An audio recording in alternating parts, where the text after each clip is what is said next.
Your thoughts? What? What? Who?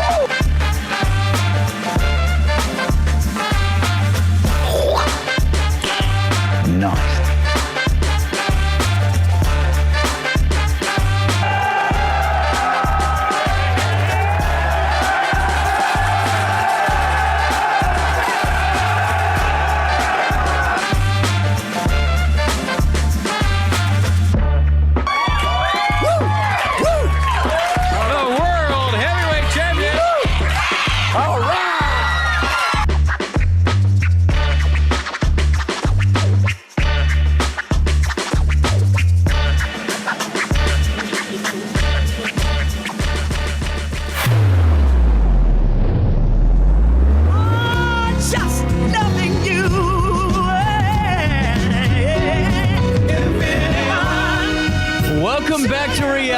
The 26th day of December right here on RiverBender.com. CJ Nasello here with you. Our daily show in a different way today. No top of the hour news. This is exciting. For the first time since, well, I can honestly remember, I actually have some planned time off. So what we decided is, because, folks, it's a little bit harder to get, a full show of guests every day during those kind of end of the year weeks and those, slow months of December. So what we decided to do is we have two brand new interviews today. We're going to be talking with Michael Snider over there at Kooliverse Night. He has just had a really great couple of years here in the city of Alton, a great career in terms of arts. And we're going to get the latest on Kooliverse Night and ways that we can hang out with them this weekend at the Conservatory. But also, we're going to be replaying some of my favorite interviews from the year. Instead of doing that traditional best of highlight compilation, I wanted to add a new component into it. So I'm so thankful that Michael was able to sit down with me earlier last week and tape an interview with me. And I'm excited to also be replaying the interview with Coach Wade DeBreves from Roxana. It's going to be a great conversation. It already was one. Over 7,000 people watch that interview on demand. So we're going to replay that one for you today as well. Then, to wrap up the show, a brand new interview with Tom Withee and the Blue Wave Spirit that's over there at the YWCA. We're going to get the latest on their event on December the 30th, which is called Kicking in the New Year. It's an hour-long class all about kicking techniques in martial arts. So he's going to join us, fill us in on the event and Blue Wave as a whole. But I got to take a break already. We got to get to it. Coming up right after this commercial break is our conversation with Michael Snider right here on our daily show. Since 1993, Sparks Junk Removal is always adapting to the needs of our clients. That is why we now offer weekly trash pickup for selected areas. Plus, we offer driveway-safe rubber-tired dumpster rental. Give us a call today at 618-781-1407 or visit us at sparksjunkremoval.net. Macias Insurance Agency, providing quality products with extremely competitive prices. As an independent provider, we source multiple companies to offer the best rates possible, covering auto, home, business, and life insurance. Our goal is to provide quality service that meets and exceeds customer expectations. You can rest easy knowing the Macias team is working round the clock to ensure that both you and the most important parts of your life are covered. Our qualified professionals make the insurance process easy so you can live carefree and focus on what matters most. Visit MaciasInsuranceAgency.com today to find out what our team can do for you. Not sure if you've noticed, but those advertised prices from the other dealers are just a bunch of blah, blah, blah. At Roberts Motors, the advertised price is the price you pay. And that, my friend, is great news for you. Don't fall for their so-called incentives that will leave you banging your head against the wall. Go with Roberts Motors. Prices you can trust and people you will like. That's the Roberts Motors way. And trust me, it's the way to go. Has free checking become a thing of the past? Not if Liberty has anything to say about it. With 3 free personal checking options and even a free business checking account, free is alive and well at Liberty Bank, the local bank that gives you free checking choices and more cashing in your pocket. Bank locally, bank Liberty. For more information, visit www.bankliberty.com.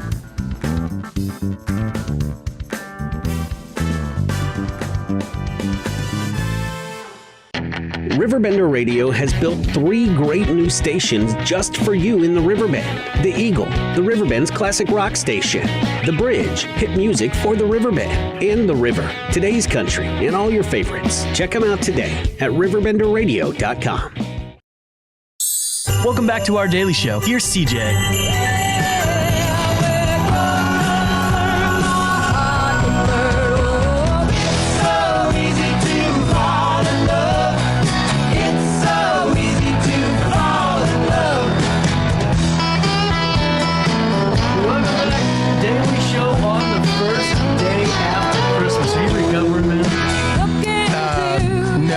I really don't do anything. There you go. I'm pretty boring. Yeah, I might be recovering from eating too many cookies because I don't really eat sweets because I have no self-discipline. So if I start to eat sweets, I will only eat sweets. So I try to stay away from everything. You're right. I'm the same way, man. I am the same exact way. That's why I can't even go buy Hostess cakes anymore. Because, why buy them? They're going to be gone the moment you open that box, and then you're crying in front of the mirror, going, "What happened?" If I buy a bunch of fruit and a bunch of junk food, the fruit will rot, and I'll buy all the junk food. So I do not buy any junk food at all. Really cool. Well, coming up, speaking of cool, on the 29th, Kooliverse Couture Night has become really a staple in the area. And I mean, just the last couple of months, because I manage the community calendar, I see all the events on Facebook. Everyone's responding to these, and I'm seeing people just taking pictures and post them the next day. This has got to be awesome. I'm digging it. We've been doing it almost 2.5 years now. Mm-hmm. And thanks to people like you getting the word out, we're trying to grow it. It doesn't always get bigger, but we got a banger of a lineup for coming up on the 29th. We got Steph Plant, a local acoustic musician who's unbelievable. She is. And she usually brings a couple friends. She plays 6 to 8. And then we've got another local musician, Ian Whitmore. He's going to be doing some of his solo project. And then really our headliner is Hope and Therapy. Hope and Therapy been around forever. Mm-hmm. And one of my favorite local bands. I'm really hoping they're going to draw a good local crowd. And then closing up, we have They Need Machines to Fly. That sounds fun. I like the band name right there. That's what sells it. Yeah. No, I heard they're really good. I have not actually seen them yet, but from everybody I've talked to, they're actually really good. Well, and Michael, when a couple of years ago when I was in St. Louis radio, I was telling Hartman at night, man, this Alton scene really in the term of art, because he'd say music, I'd say not just music, arts in general. We have so many talented artists that are all around us, especially in Alton, especially in the Riverbend area. Add the Metro East component onto it and you have a hotbed. What have you been able to kind of see for yourself as you're putting on these really cool events, you're getting to meet so many different people that are doing awesome stuff? Is it a promising tomorrow for the art scene in the region? It definitely is. We've always had that anchor of the community, Jacoby Arts Center. Mm-hmm. That pretty much everything revolves around them. But what excites me is we've got such a large group of young people. Yep. And I need that as an old guy. I need all of the inspiration and energy I can surround myself with. I kind of feel like the music community and the art community, we grow together. I'm so inspired by the local music. Without inspiration from others, everything becomes a little stale. I feel like we all kind of push each other to do something better. Yep, 100%. Well, and it's showing, too. It's almost like a snow globe effect, because when the Conservatory came into to town after Bottle and Barrel, I was excited to see what this would develop into, and seeing Justin and Caleb and all those guys and your contributions, too, going into this. I mean, it's really kind of, to me, laminated what Alton could really be, and that's an incubator of art success, really, and that's just how I feel about it. No matter if it's music or what, it goes hand in hand, like you just said, that snow globe effect of inspiration. I'm really fortunate and blessed to be at the Conservatory. They let me pretty much show all my artwork there, which without them, I don't know what I'd do. But we have a heck of a lineup coming up. My event's Friday, and then Saturday we have another event headlined by Biff Gnarly. That's right. And Daisy Chain. Daisy Chain. Listen, I'm an old man. I'm getting in the mosh pit. Right? A couple times I thought I was going to have chest pains, getting out of daisy chain show, Take a And baby aspirin, help the heart. Why is he laying on the ground? I needed to rest. But well, then Spilly Nelson's the next day, aren't they? And then we got Spilly, and it's no joke. It's literally the best of the best, back to back to back, and I don't know if I'm going to make it through those 3 days, but I'll be trying. That's all you can do is try, right? Right. Well, you moved in to the area 20 years ago. We were talking before we came on here. And over the 20 years, how have you seen Alton grow and kind of change with the art scene? Because as kids, my generation, they go, oh, this is the best it's ever been. But I'm sure for other generations, they go, man, no, let me take you back to, all these local bands. Let me take you back to this. Are there have there been any intervals of growth, any kind of stallmates that you've been a part of or witnessed? What really strikes me and comes to mind is, when I first moved here, Alton did not have a good reputation. And as far as if you were in St. Louis, you'd be like, I'm from Alton, and people are like, oh, I'm sorry to hear that, whatever. But actually, I moved here because the cost of living was so affordable. And since I've lived here, they have done so many improvements to this town. And especially here recently, it's really been ramped up. I know Alton Works and Alton Main Street, two local organizations, do a lot to help the downtown area. And I think a lot of it got put on hold, when COVID hit. And now it's starting to pick up steam again. I'm really excited about new projects, not only up and down Broadway, but I'm really hoping that this riverfront, I've heard rumblings of there being a national park. I'm telling you, it's still the right time to come to Alton. Come here, live here, buy a house here, open a business here, do something, because once this takes off, now this is the ground floor. Absolutely. It's still time to get in. Absolutely, man. Whenever you start, can you take me through your background as an artist too? Because I find it really fascinating, because you're someone who, I loved talking to you because it's very genuine, and hearing about how you draw inspiration from other folks that are coming into the area and using their art to kind of inspire you to make more of what you do. What kind of led you to this path? Well, I cannot draw. I can barely write. I don't read. Anyhow, but hey, that's what makes me the people. A people person or person of the people. Anyhow, after high school, I graduated in '89. I'm 52 years old. Unfortunately. But I went to trade school to be a Harley-Davidson mechanic. So I kind of got, a background in mechanics, and then quit that, and then did about 20 years of home remodeling and carpentry. Once upon a time, I tried to start my own business making children's theme furniture and doll houses, like bunk beds that look like castles, and life-size almost monster trucks that have beds in them. Anyhow, really cool. But anyhow, so I've always had a great appreciation for art. Some of my favorite classes in college were art appreciation and art history, but I've never taken any art classes. I can't draw, I can't paint, I can't do any of that. But my background in carpentry and mechanics has given me a different set of tools to work with, where I feel like I do things carpenters would not attempt and other artists can't pull off.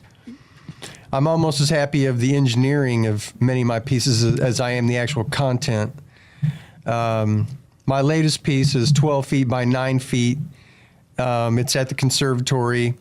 It's got lights in it. It has a 1968 Chrysler New Yorker front bumper in it, a 1974 Rolls-Royce Silver Spur grill, 5 of the largest 80s boomboxes ever made. So I make large collages shall we say. I mean, my latest piece weighs about 450 pounds. Oh, wow. It took an 800-pound wench and 9 people to hang it. You know, transporting it, actually, it was too big to actually get into my trailer. So we actually pushed it down the street from where I made it to the conservatory. No way. How'd that go? No, it went pretty cool because as we're, like 7 o'clock at night and we're rolling this 12-foot by 9-foot monstrosity on a scaffolding down the street about almost a mile, and the people, traffic and people in the stores as we were passing were quite surprised to see us rolling down the road. I'd say so, man. Well, one of the coolest things I've ever seen, and I mean this seriously, is the kaleidoscope. Whenever we went to, I forgot, I think it was First Friday. Night Market, that's what it was. And to see it, I mean, it's beautiful. The inside beautiful.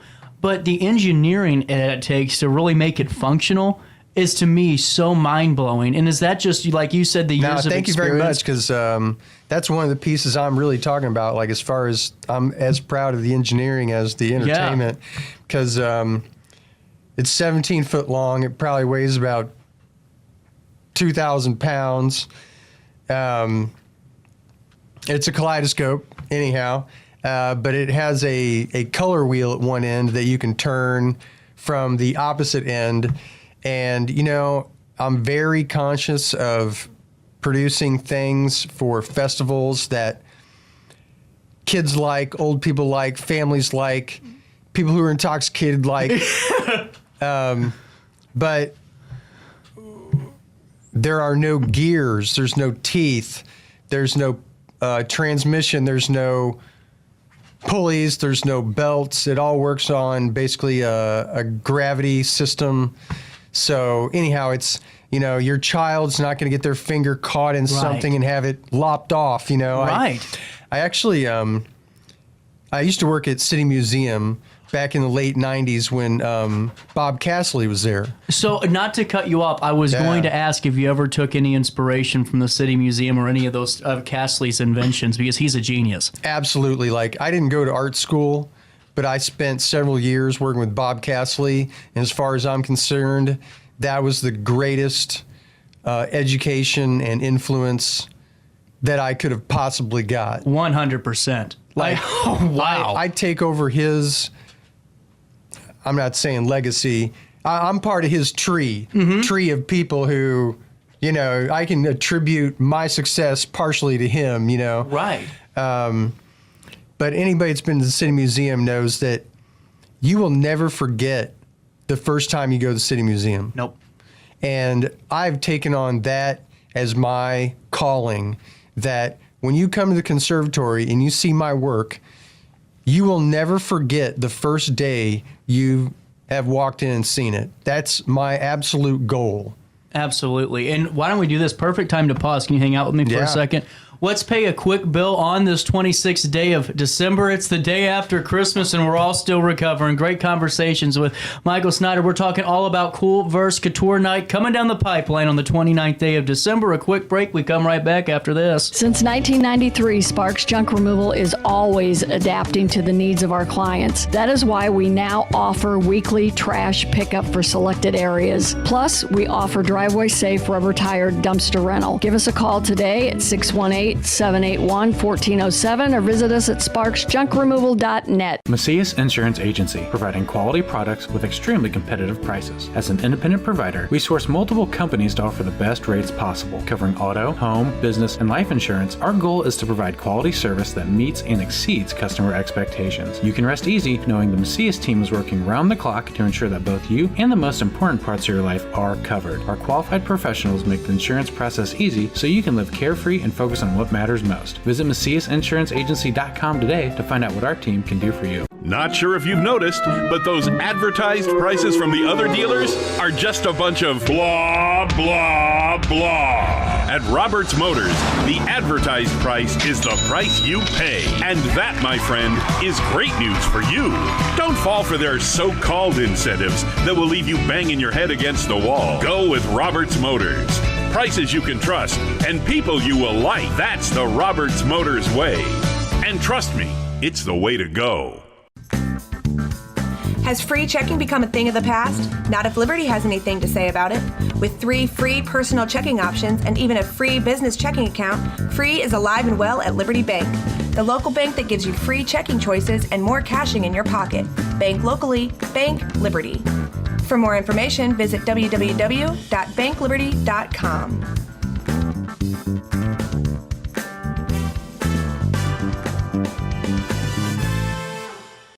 RiverBender Radio has built 3 great new stations just for you in the Riverbend. The Eagle, the Riverbend's classic rock station. The Bridge, hit music for the Riverbend. And The River, today's country, and all your favorites. Check them out today at RiverBender.com. Welcome back to our daily show. Here's CJ.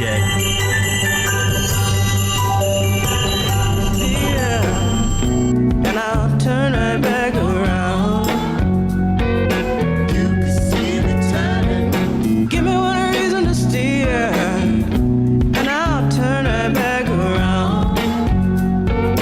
You can see. Tracy Chapman might give you 1. I'll give you 50 on why you should hang out over at the Conservatory at the end of the week. It's the last week of the year, and you guys are just doing everything right. Kooliverse Night on the 29th, followed by Biff Gnarly, followed by Spilly Nelson.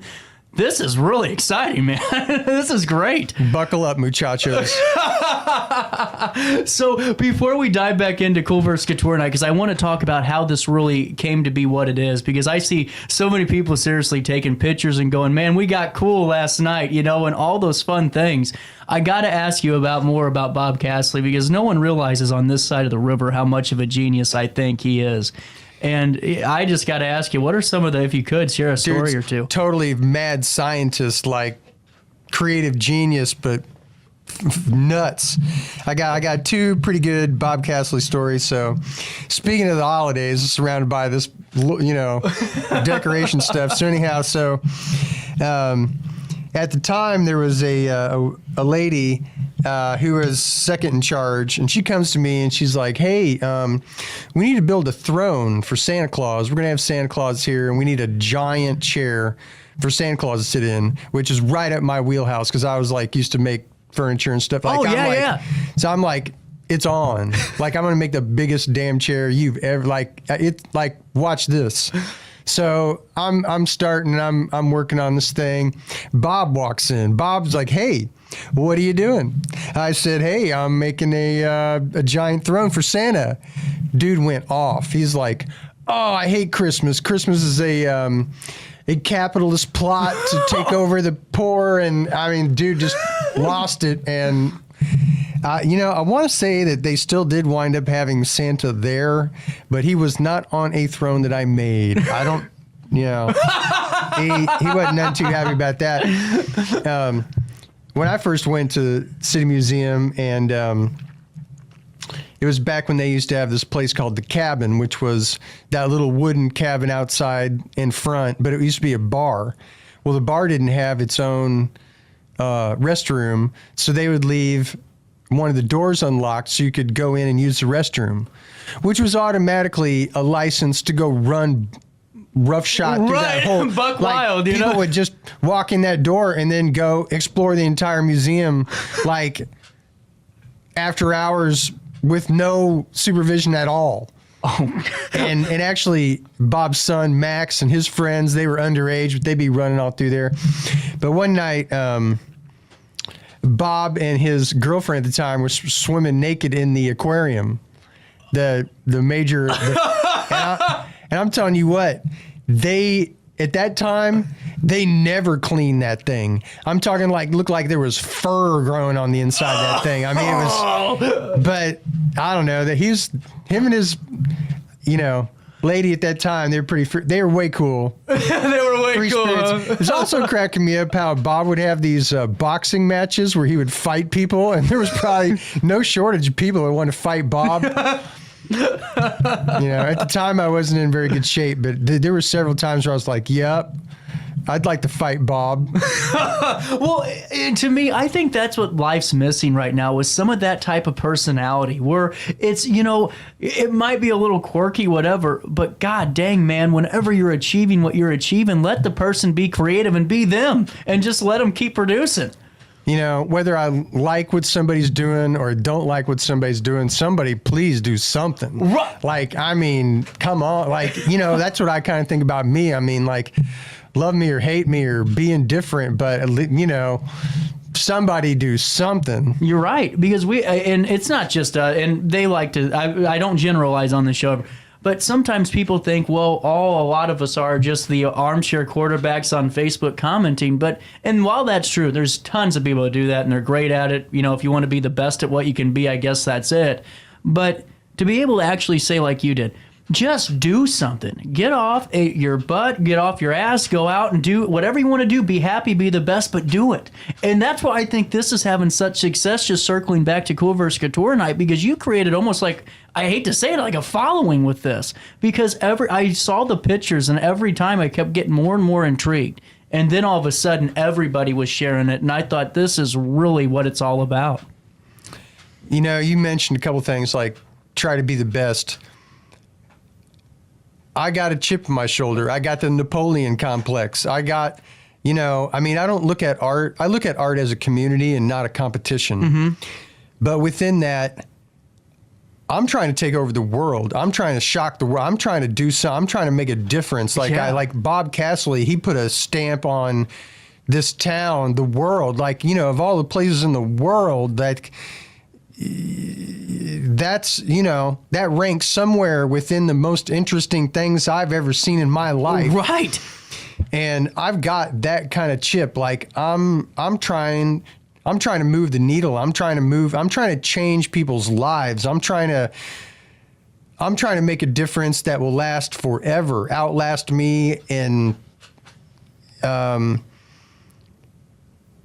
so in my own little way, I'm trying to be the best. Well, and honestly, I think you're doing it the right way, because I knew right away. I'm like, this is a revolution here is what's coming with arts, and what you're doing is collaborating too. It's not just, the fact that you have all these ways to bring folks in and say, hey, come get a taste of this. Because once you get a taste, you're coming back for about 4 or 5 plates full. You know what I'm saying? Right. All that stuff. No one realizes how huge of an impact that alone is, because you're bringing in folks a lot of times from St. Louis or wherever that are coming in or maybe down the road, but they're still exploring afterwards. They're still getting to know the people, which we are the biggest investment the city has is us, because without people, you can't get anything done. That's my thought always. I want the city to pimp me hard. Yeah. It's a win-win. If more people come to the city, more people see my art. If more people come to see my art, more people will come to the city. I've actually got a small website on the Alton tourism site, which is fantastic. Did you ever think that you'd be able to find yourself in this setting? Because it seems like you're a pretty, really, not spiritual, but you definitely, you're very art driven and you're very inspirationally driven. But did you ever think, man, 20 years in one spot? I moved around a lot. Yeah. As a younger person, and 20 years is definitely the longest I've ever lived anywhere. And I'm real happy about it. Mm-hmm. I like Alton. The first time I moved here, I did it because of the low housing prices. Right. I bought a 2-story, 3-bedroom house with a 2-car garage for $12,000. Yeah, wow. And about half the houses in my neighborhood have been torn down. Oh, well, yeah. Which is, I kind of like that too. Yeah. I don't know. I don't mind living kind of in the Wild West.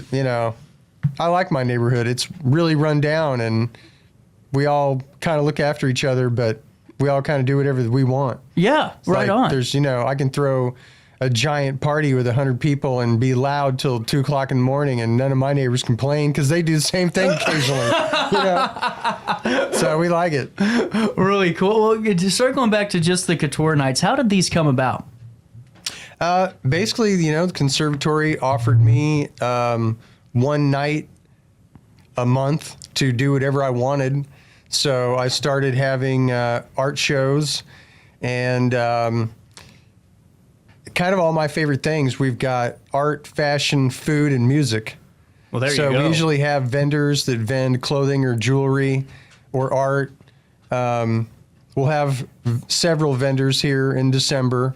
Every event, we're going to have artisan vendors and some kind of gourmet food available and a killer music lineup and an art show. Well, in terms of what Kooliverse Couture Night is, just kind of talking with you the last 25, 30 minutes, how long we've been talking, is, just hearing about some of the ways that you draw inspiration, hearing about, when young kids playing some great music, I'm drawing inspiration for that. So is all of the little components that make Couture Night what it is, Kooliverse Couture Night, are all those things just in your wheelhouse that you thought, well, this is my night, this is what it's going to be? The best part about being a visual artist is getting to meet band members. Yeah. Like, when you're like, go to see a band, and they're like really good. And you're like, I don't know. Now I get to meet the band. I get to backstage. I get to hang out. Like, it's like, hey, oh, you're the dude that does the art. Hey, man, come hang out. Like, all right. Really cool, man. Now, out of all the pieces you've ever worked on, I know this is a very basic question, but I think it's interesting too, in the way that it would kind of tell a little bit more about who you are. In terms of all that you worked on, what is your favorite piece and why? Multiple opinions Right. on that. On one side, it's kind of like trying to choose your favorite kid. Right, it's very hard. So, and then on the other, and on point two, it's like depending on the mood I'm in. It's kind of like music. Yeah. Like, what's your favorite song? Well, today it might be this, tomorrow it might be that. It might be the same thing for 6 months, but every 10 years it might, whatever. It could vary.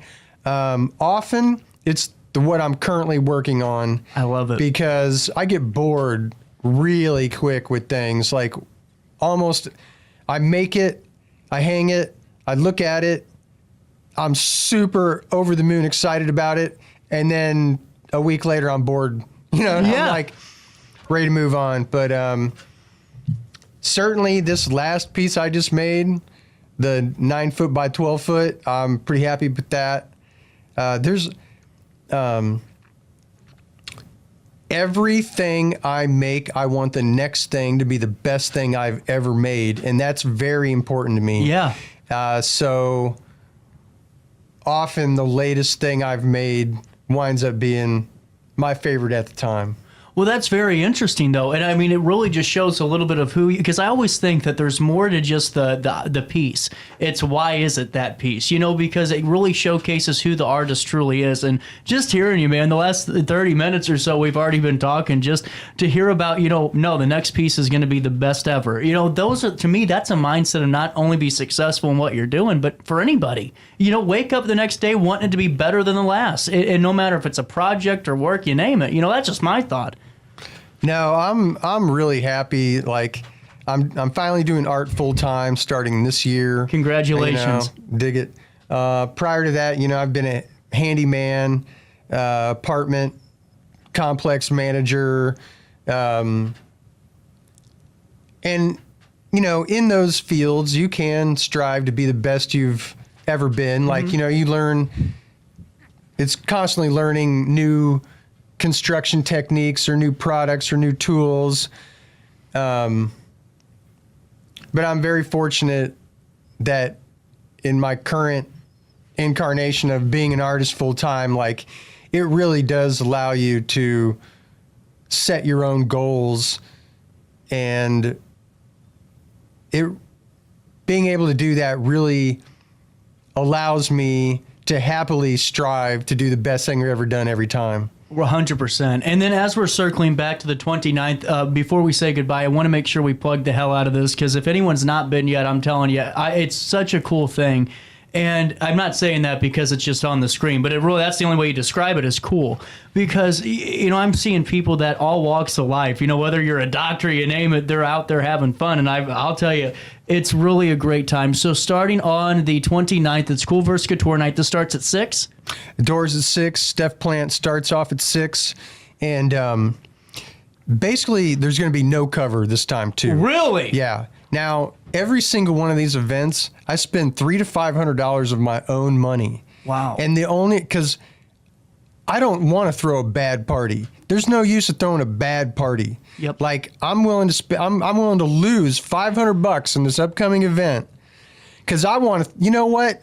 Let's have a good party. Right. Like and you know what? You need basically. You need some ingredients for a good party, and one of them is the crowd. That's true. You can have the best music, best art, and best food out, and nobody shows up, and you've just thrown a very expensive bad party. That's true. So help me out, people. Come to the party, have a good time. We've got everything set up. All you need to do is show up. There you go, and making sure this works. Check out the events page on Facebook. That's where you are really good at staying up to date on that. I know the Conservatory is, but as Michael said earlier on, as we started off this conversation, it's not just Kooliverse Couture Night this week. I mean, this is the end of the year shaboozies at Conservatory. It starts with Kooliverse Couture Night. It ends with Spilly Nelson. In the middle, on the 30th, is Biff Gnarly right there. And that's a great venue. If you haven't been there to hear some music, oh man, the sound's incredible, and the way it looks is really great. And then by the time you get upstairs and see a lot of Michael's work, it's really just, I think, one of the best spots to be for a music venue. Don't sleep on the upstairs. I've had people tell me that they've been there, and they're like, oh, they had an upstairs, and not even go up there. Oh, So no way. You got to check it.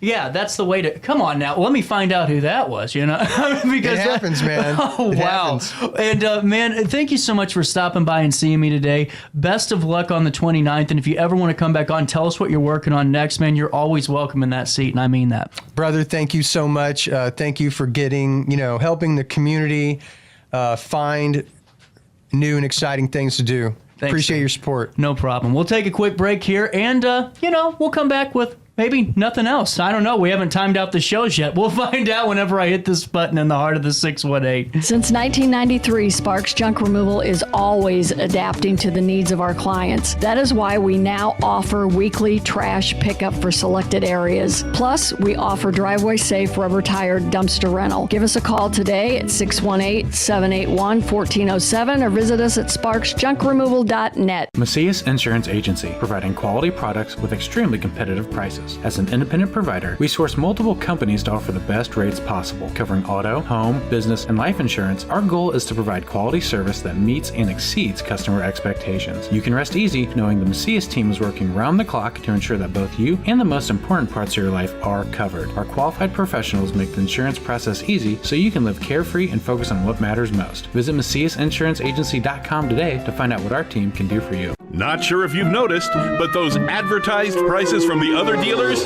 are just a bunch of blah, blah, blah. At Roberts Motors, the advertised price is the price you pay. And that, my friend, is great news for you.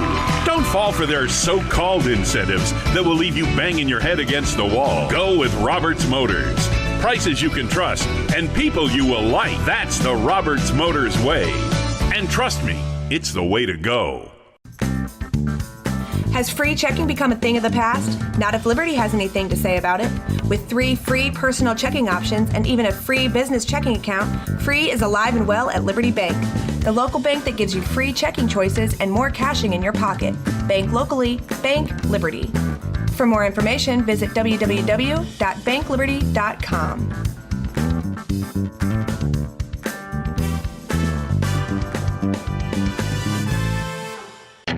RiverBender Radio has built 3 great new stations just for you in the Riverbend. The Eagle, the Riverbend's classic rock station. The Bridge, hit music for the Riverbend. And The River, today's country, and all your favorites. Check them out today at RiverBender.com. Welcome back to our daily show. Here's CJ.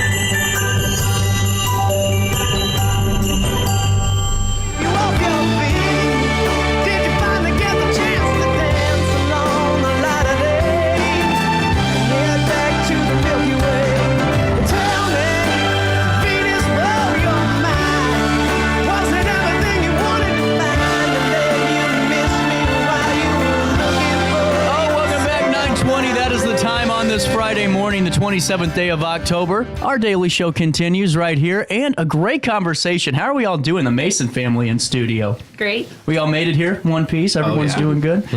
Well, and too, I've noticed, driving down Alton and it's just the perfect kind of Halloween vibe. That drive from Alton and Wood River, and we all have the opportunity to head on over to Wood River for a great haunted house. We're gearing up pretty good. Oh yeah, we are getting ready.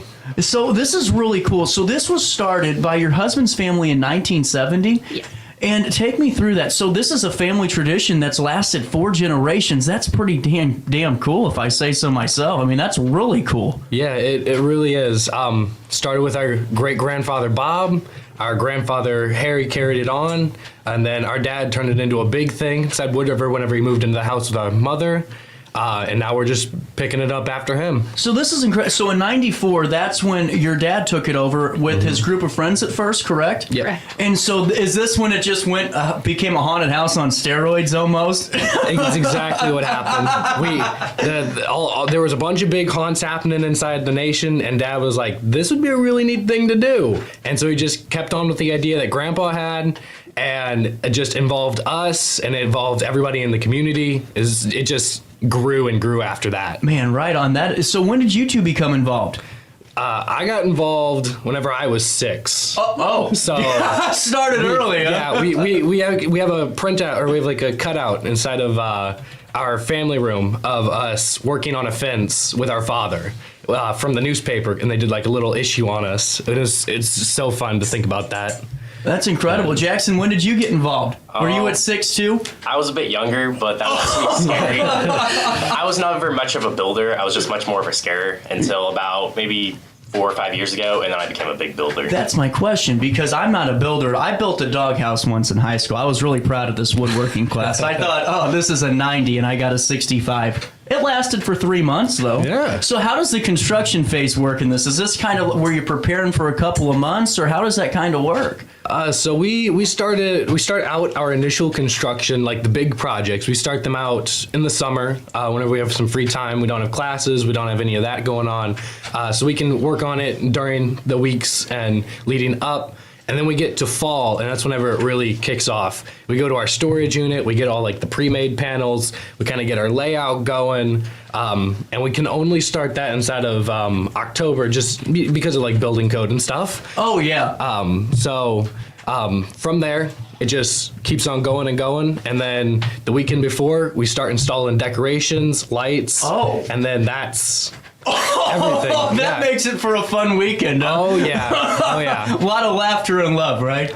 It's something. You should see. I don't know if it's anything like my dad putting up Christmas decorations. It's a shabuzi, that's for sure, For sure. So, as we're kind of transitioning into this, when are you guys going to be opening the doors Monday and Tuesday? So we plan to open at 6. We plan to open at 6 on Monday and Tuesday.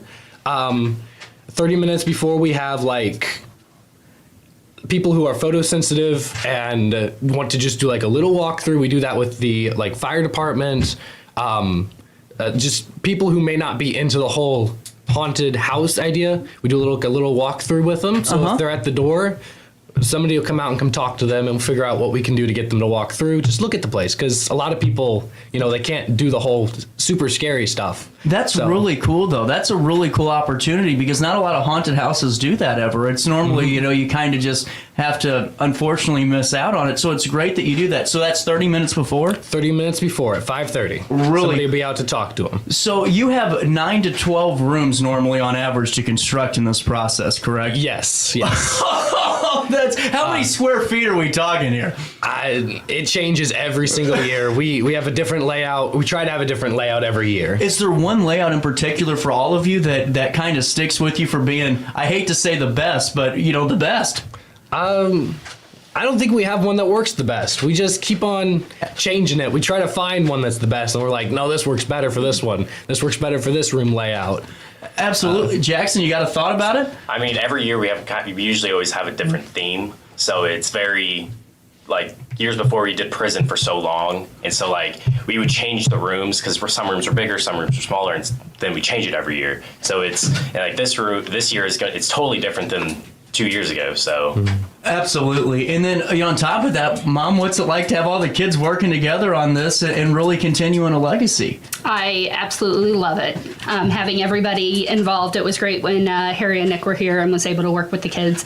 But the kids are working so well together and bringing in family and friends and neighbors, and it's great to see the whole community getting together to help us get this done this year. Well, and too, if you don't mind me asking, last year we took a little bit of a pause because of just, it's just some tragedy with Harry passing away, with Nick passing away.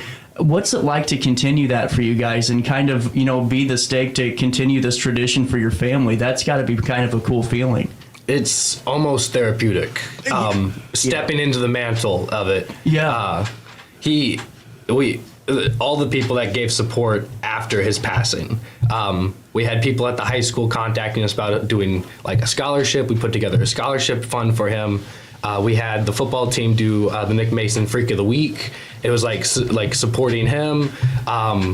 Just like the 110% award for wrestling for the theater department got changed to the Nick Mason award. Wow. Is like a lot of people knew the effort that he put into our community and into the haunt as well, which gave people other opportunities somewhere else. It's almost, how incredible is that for the community to come around you and come behind you and lift you guys up in that too? That's a really cool feeling, and always cool to know that someone's dedication is being, rewarded and reflected upon too. That's really cool. Oh yeah. And this year, I wanted to ask, because you guys, this is a free haunted house, but you do take donations. Of course. And tell us who we are going to be. Is it okay if we do that? I think so. Okay.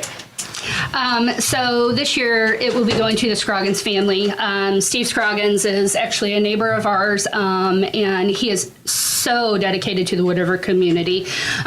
He was diagnosed with cancer this year, and he is undergoing chemotherapy right now. And so we just want to be able to help out his family.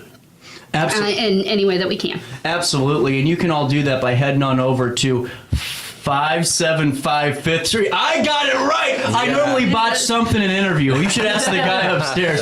575 Fifth Street in Wood River. And you can always go to the Mason Family Haunted House. You guys have a moment to stick around. I got to pay a quick bill. 9:27 is the time on this 27th day of October. Quick break. We come back with more of this great conversation after this. Welcome to Evergreen Place, a community that embodies joyful living, independence, and financial freedom for seniors. If you're looking for a full day of activities or to relax in your apartment, we have you covered. Located on the Alton Memorial Campus. To know us is to love us. Experience the difference at Evergreen Place.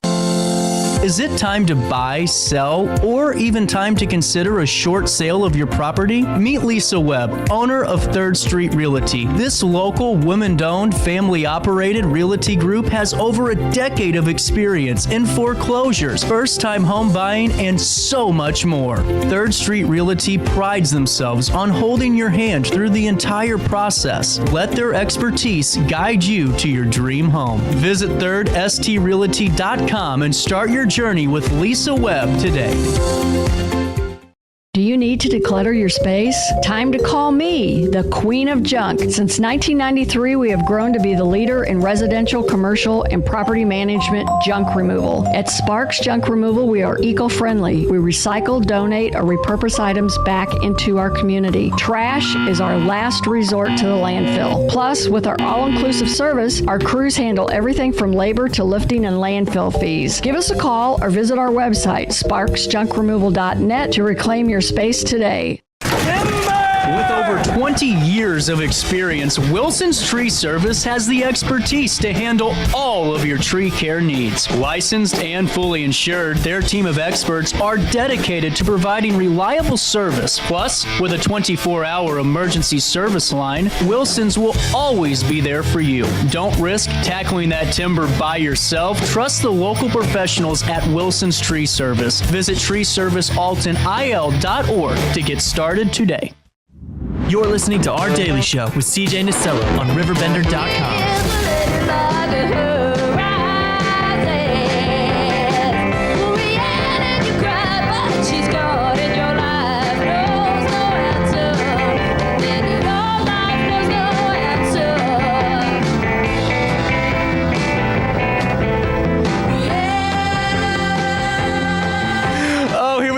9:29 is the time as this conversation continues. So I was looking through the write-up you sent me, and 2,000 people is a lot of people. Oh, yeah. So what's the highest you've had? 2497. Wow. Yeah. That's got to make for retiring November 1st. Oh, yes. It's definitely lots of naps on November 1st. I bet. So, as you go through this, how long's the duration for everybody that hasn't gotten a chance to stop through yet? So we usually do groups of 2 to 3. Try not to do single people, but groups of 2 to 3, and the walkthrough's about 5 minutes. We got 9 rooms, and hopefully there's an actor in each one, right? Right. And we were talking off the air, too. What I think's great is the fact that the theater program is providing some of the scares, too. Absolutely, they are. We've gotten, like I said in the last bit, we get tons of support from the theater department. They have all of their actors that want to get some experience, kind of create characters. They can all come in, and we'll do like a little workshop the day before, talk with them, get some costumes figured out for them, and they have a great time. And then, is there any returning scares this year? Any returning characters? Jackson, do you have a character that you're always in? I have a character, but I'd rather keep it. There you go. I like it. That's how you do it right there. Yeah. That's a pro. We have three main scares that are coming back, or actually 4. We have Boogie, Knick-Knack, Smiley, and Amelia. That's awesome. Oh, yeah. And what's your favorite part about this? Just overall, is it seeing the families coming in? Is it doing the scaring itself? Is it the prep work? What is it for y'all? For me personally, it's all about the community that we build during it. Yeah. Just getting everybody together. There's not a person who isn't a part of it. And that's just feels really like centering, you know? Absolutely. What about you, Jackson? I don't know. I really like the technical standpoint now. Yeah. Years before, I was never really into the building part, but the past bit, I've been like, I really like this part, and I love seeing the new people learn, and you can just see how they grow. Yeah. And now, how many people are a part of the builds? We have teams of it's just me, my brother, and my other twin. Oh, wow. It's just, some days it's just us, and other days we got 13, 14 people on the crew with us, all helping. And I have to ask the question, because we got some parents watching, I'm sure, right now. How cool is it to see the kids just getting along, coming together, and doing something really unique for the community and keeping tradition? That's got to be really awesome. It is amazing. And, I mean, because I'm telling you, right, I come from a family business. My family has a family business. I don't know if we'd be able to work together that long. It's just incredible. Days can be hard, but it's great to come together. Oh, to see them all work together. Absolutely. And now this is fantastic. If you're just tuning in, coming up on the 30th and 31st, Yes. correct? Monday and Tuesday from 5:30. If you have a little bit of a photosensitivity or don't want the full effect of the scare, you can go in. But from 6 to 8, Yep. look, I am on fire today. You can stop by at the Mason Mansion Haunted House right over there at 575 5th Street in Wood River. Is there a room that you can tease us about right now that's looking like it's going to be a favorite of the fans? I can tease you with a theme a little bit. There we go. Yeah. Just make sure you're wearing your bibs. You know? Oh, Yeah. I love it. And then who do we have over here, if you don't mind me asking? Jason Mason. And what's your favorite part about this house? Pretty much every single room. Good answer. Good answer. Guys, I hope this goes well. This is a really cool thing, and for you to give me your time today, I highly appreciate it. Once again, they are this is a free haunted house, but they do take donations, and this year the donations are benefiting the Scroggins family. And before I let you go, what's your message to the community that are going to stop by and hopefully see you and get scared a little bit and just be involved in the Halloween festivities? Come on, Jack. Just stop on by. We'll have a great time. There'll be music outside while you're waiting in line. And if you come inside, probably pee your pants. If you don't, we'll see you after if you don't, you know? So, yeah, we appreciate everybody who ends up coming out. And if you don't, catch us next year. We'll be there. That's just incredible. Thank you all so much for stopping by. And I hope if you guys need to follow along on Facebook, the Mason Mansion Haunted House Facebook page and also the write-up this afternoon will connect you to all of that. We'll take a quick break on this 27th day of October. We're wrapping up the week already. We'll come back with more of our daily show after this. When life throws unexpected challenges your way, you need a versatile legal ally to protect just you. Sean Lentz, with over 12 years of experience, is here to help you in a variety of avenues. From personal injury to criminal defense and even semi-truck accidents, Sean Lentz has your back. Don't wait for the justice that you deserve. Call 618-465-8000 and see how Sean can help you today.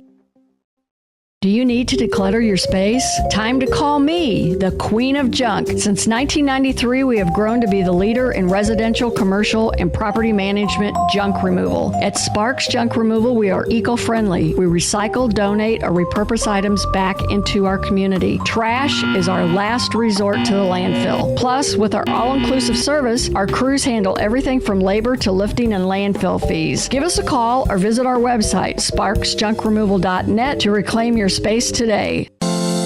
Is it time to buy, sell, or even time to consider a short sale of your property? Meet Lisa Webb, owner of 3rd Street Realty. This local, women-owned, family-operated realty group has over a decade of experience in foreclosures, first-time home buying, and so much more. 3rd Street Realty prides themselves on holding your hand through the entire process. Let their expertise guide you to your dream home. Visit 3rdstrealty.com and start your journey with Lisa Webb today.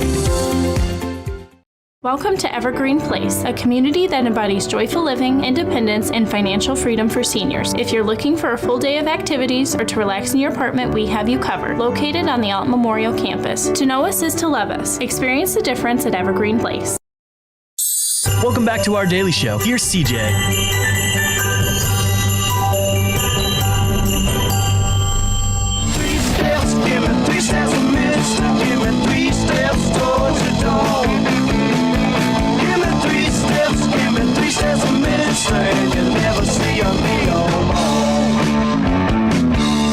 Go 10/27, 10th day of November. Oh, Coach Wade DeVries, how are things going this morning? A little bit of a busy weekend ahead of you, huh? Yeah. You know, it's been a busy week. A lot like, I guess, the last 11 weeks before this. So, you know, it's a busy week. It's a busy time right now. There's a lot of buzz, which is exciting for the school, the district, the community, all that. Well, right off the bat, that's the one thing I wanted to make sure of is just the community support. I mean, it seems like no matter what, you're going to see about 40 to 50 posts about Roxana football from somebody in the community every week, and it seems like it just keeps growing. Yeah, it's tremendous. I mean, it was tremendous even, 2 years ago when we were 2-7, it was tremendous. Yeah. And then last year to be able to, take some steps forward, win a playoff game, host a playoff game, you were able to really see it come out with the tailgates and, packing the stands. And then, with the success the kids have been able to have this year, obviously it's even to another level. Well, the support on every aspect too, because it seems like, the football team supporting the Marching 100 guys that are out there and then going to different locations, just kind of being a part of it. And that's what I think is really cool, is to see that hand in hand and we're all on the same team. Yeah. I think that the support is always there, whether it's, in the fall, soccer's going on and the football players will try to make it to soccer games when they're not during practice, and soccer guys are out at ours, and then volleyball, obviously there's a lot of support there. Cross country is tough because, we wanted to get kids out to the cross country meets, but it's difficult to do with it being early Saturday mornings and sometimes far away. But, we're able to get a lot of kids out there. We're able to get kids, supporting each other. And I think that's something that I've noticed in my 6 years at Roxana, that it's not really predicated on wins and losses, right? I mean, these kids support each other. They're all in the fight together. And when one program is able to have success, be it football or another, everyone's kind of able to build off that. And there's a sense of pride, not only in obviously the community, but within the school district. Well, and on top of that too, before the season started, I was kind of going through some of the prep stuff and some of the articles, and right off the bat, you guys were pretty confident that you had a pretty good team going out. Now, I don't know if it's as confident as, man, we're going to steamroll like you did. I mean, this was an incredible regular season. Did you just see everything coming together in the last couple of years and know, hey, we're here? I feel like we felt like we knew we had an opportunity to be very, very hard to beat. And that's really all you can ask for in football.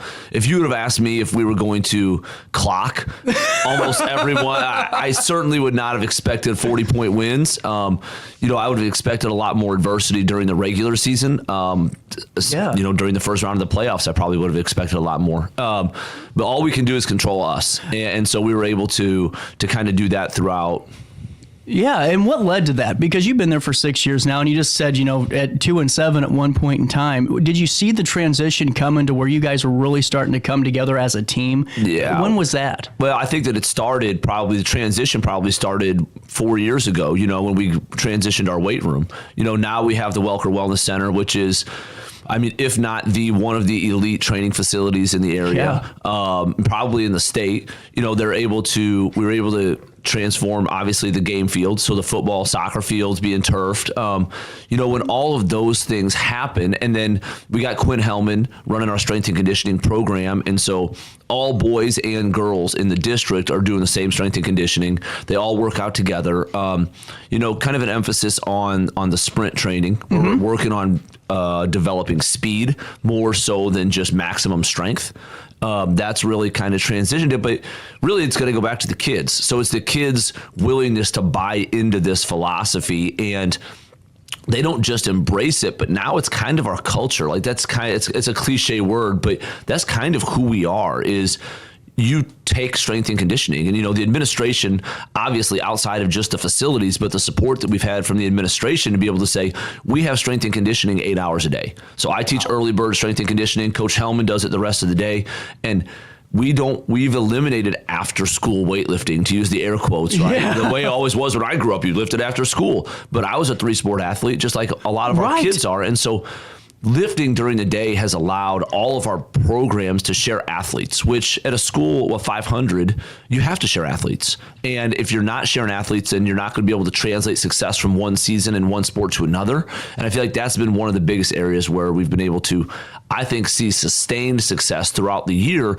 not just in one sport. 100% over. 100% agreed with you. And take me through what the summer looks like for Roxana, because I'm sure you guys start in February, or starting to get really into maybe some game film. What's that look like, that preparation in the off season? Yeah, honestly, in the off season, my kids play other sports. So as soon as football ends, they go to wrestling and basketball. As soon as wrestling and basketball end, they go to baseball and track. And the expectation is that we have kids that do multiple sports. It's kind of the expectation that I've set, because you can strength train, you can sprint train, you can do everything you want, but playing sports and being competitive there's nothing like it. There's nothing that trains that other than just doing it, other than being competitive and playing sports. And our kids buy in, man. Our kids play sports. And so, they had basketball practice this morning, and some of the football kids are down about, not running around.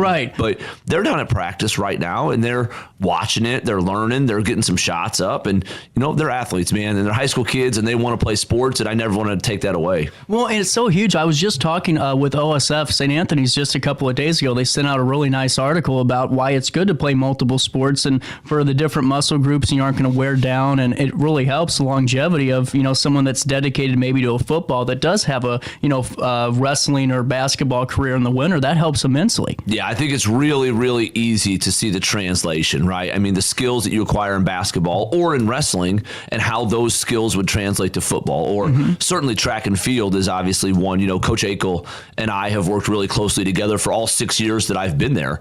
And if you're not a baseball player, my expectation is that you run track, because it doesn't matter if you're a running back, a receiver, a lineman, or what position you are. Speed is kind of, to quote the feed the cats thing that we've kind of bought into, is, speed is the tide that lifts all boats. And so if somebody is faster and more athletic, they're going to be better. And ultimately the goal of the weight room and the training has to be better at your sport. The goal, when we go do deadlift, if you're the best deadlifter in the world and you can't play sports, then you're not a great athlete. You're a great deadlifter. Yeah. And those are two very different things. And the kids have really bought into this philosophy throughout the district, and that's been key for us. Well, and that's a huge point, is district-wide. It's given me great hope that Roxana's going to have some great programs for the next 10 years at least. I think that's the goal, right? We don't want to be a blip. If you look back through the last...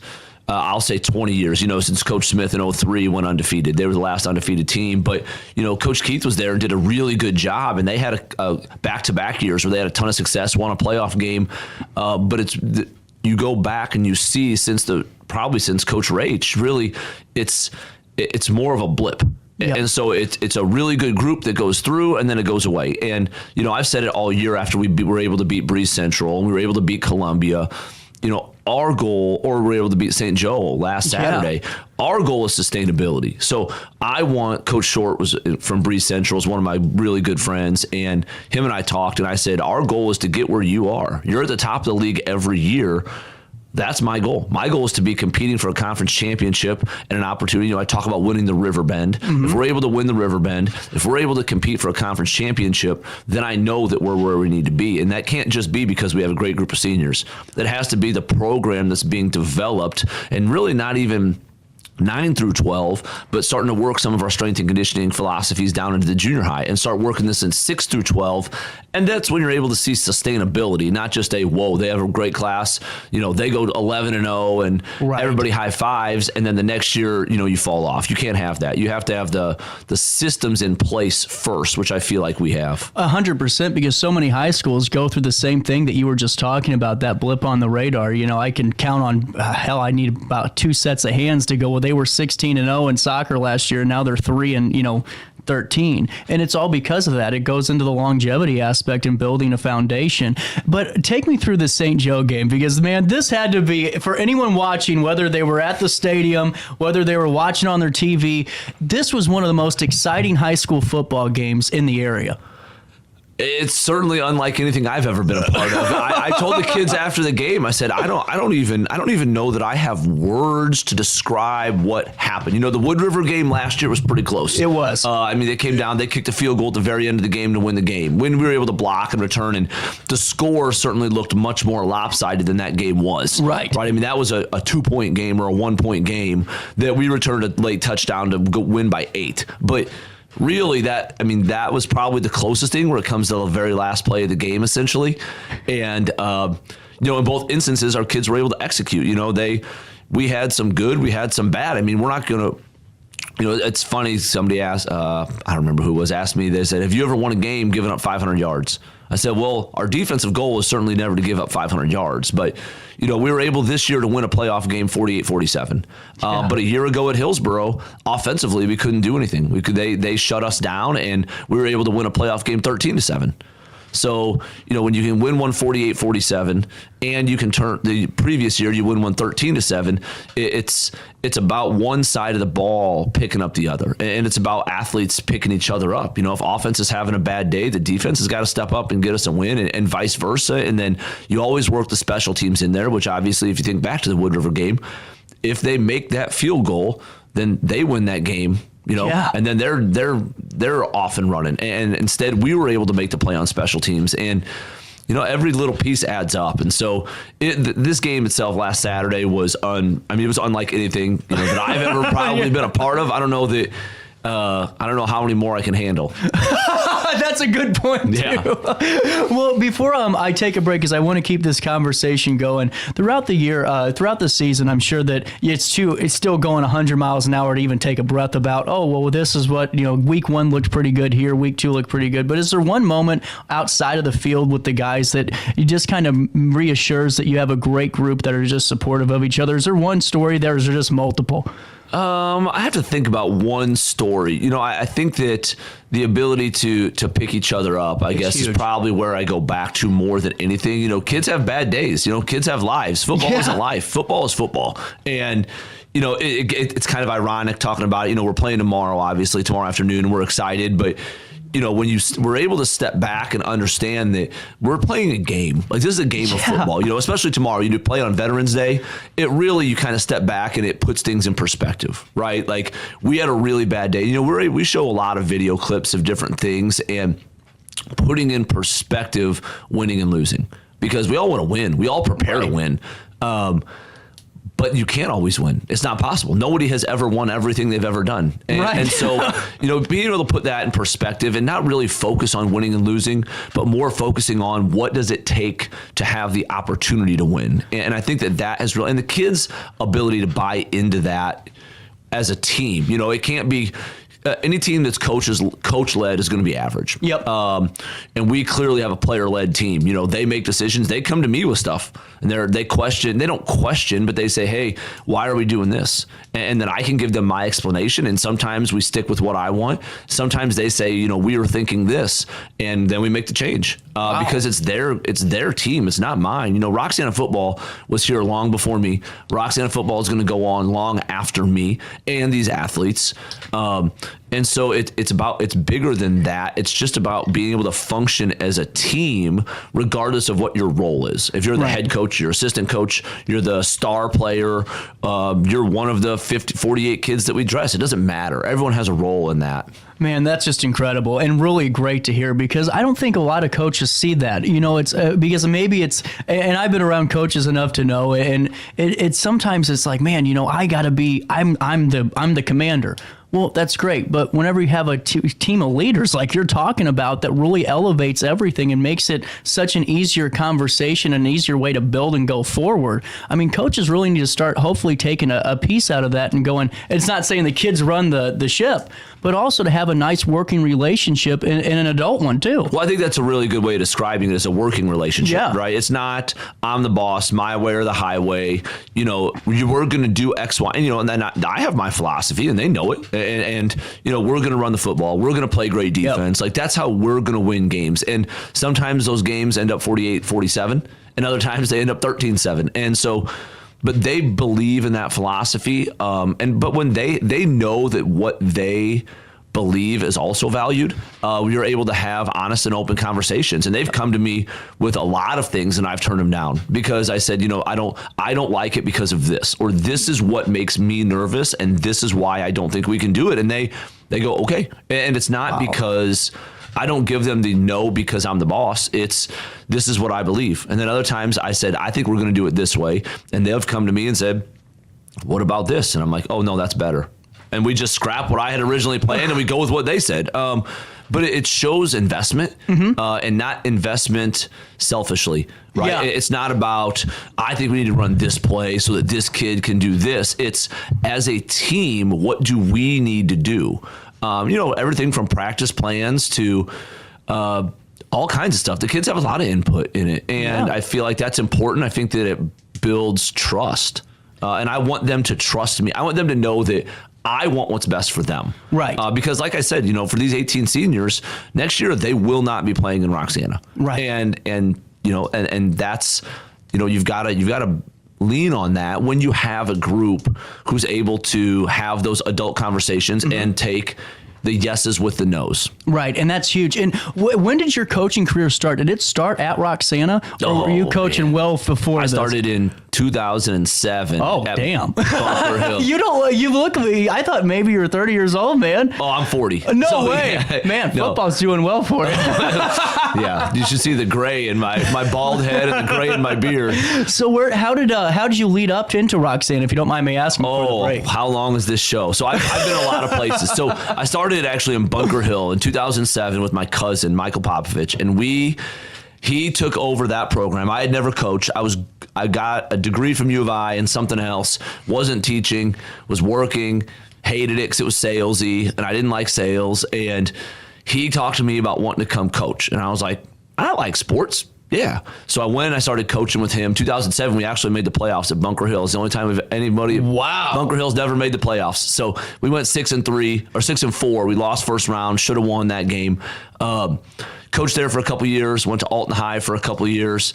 I've been around a lot. So then a lot of it was teaching jobs. A lot was coaching. And 2012, I was at Alton Marquette with Coach Nelson, who's still probably one of my biggest mentors. And a lot of good relationships from that stop. Southwestern for a year. My wife and I moved up north. I was at Champaign. Wow. So I was at Champaign Central for 2 years with Nate Albaugh, who's now at Hayworth. He's one of my go-to guys. We talk every week.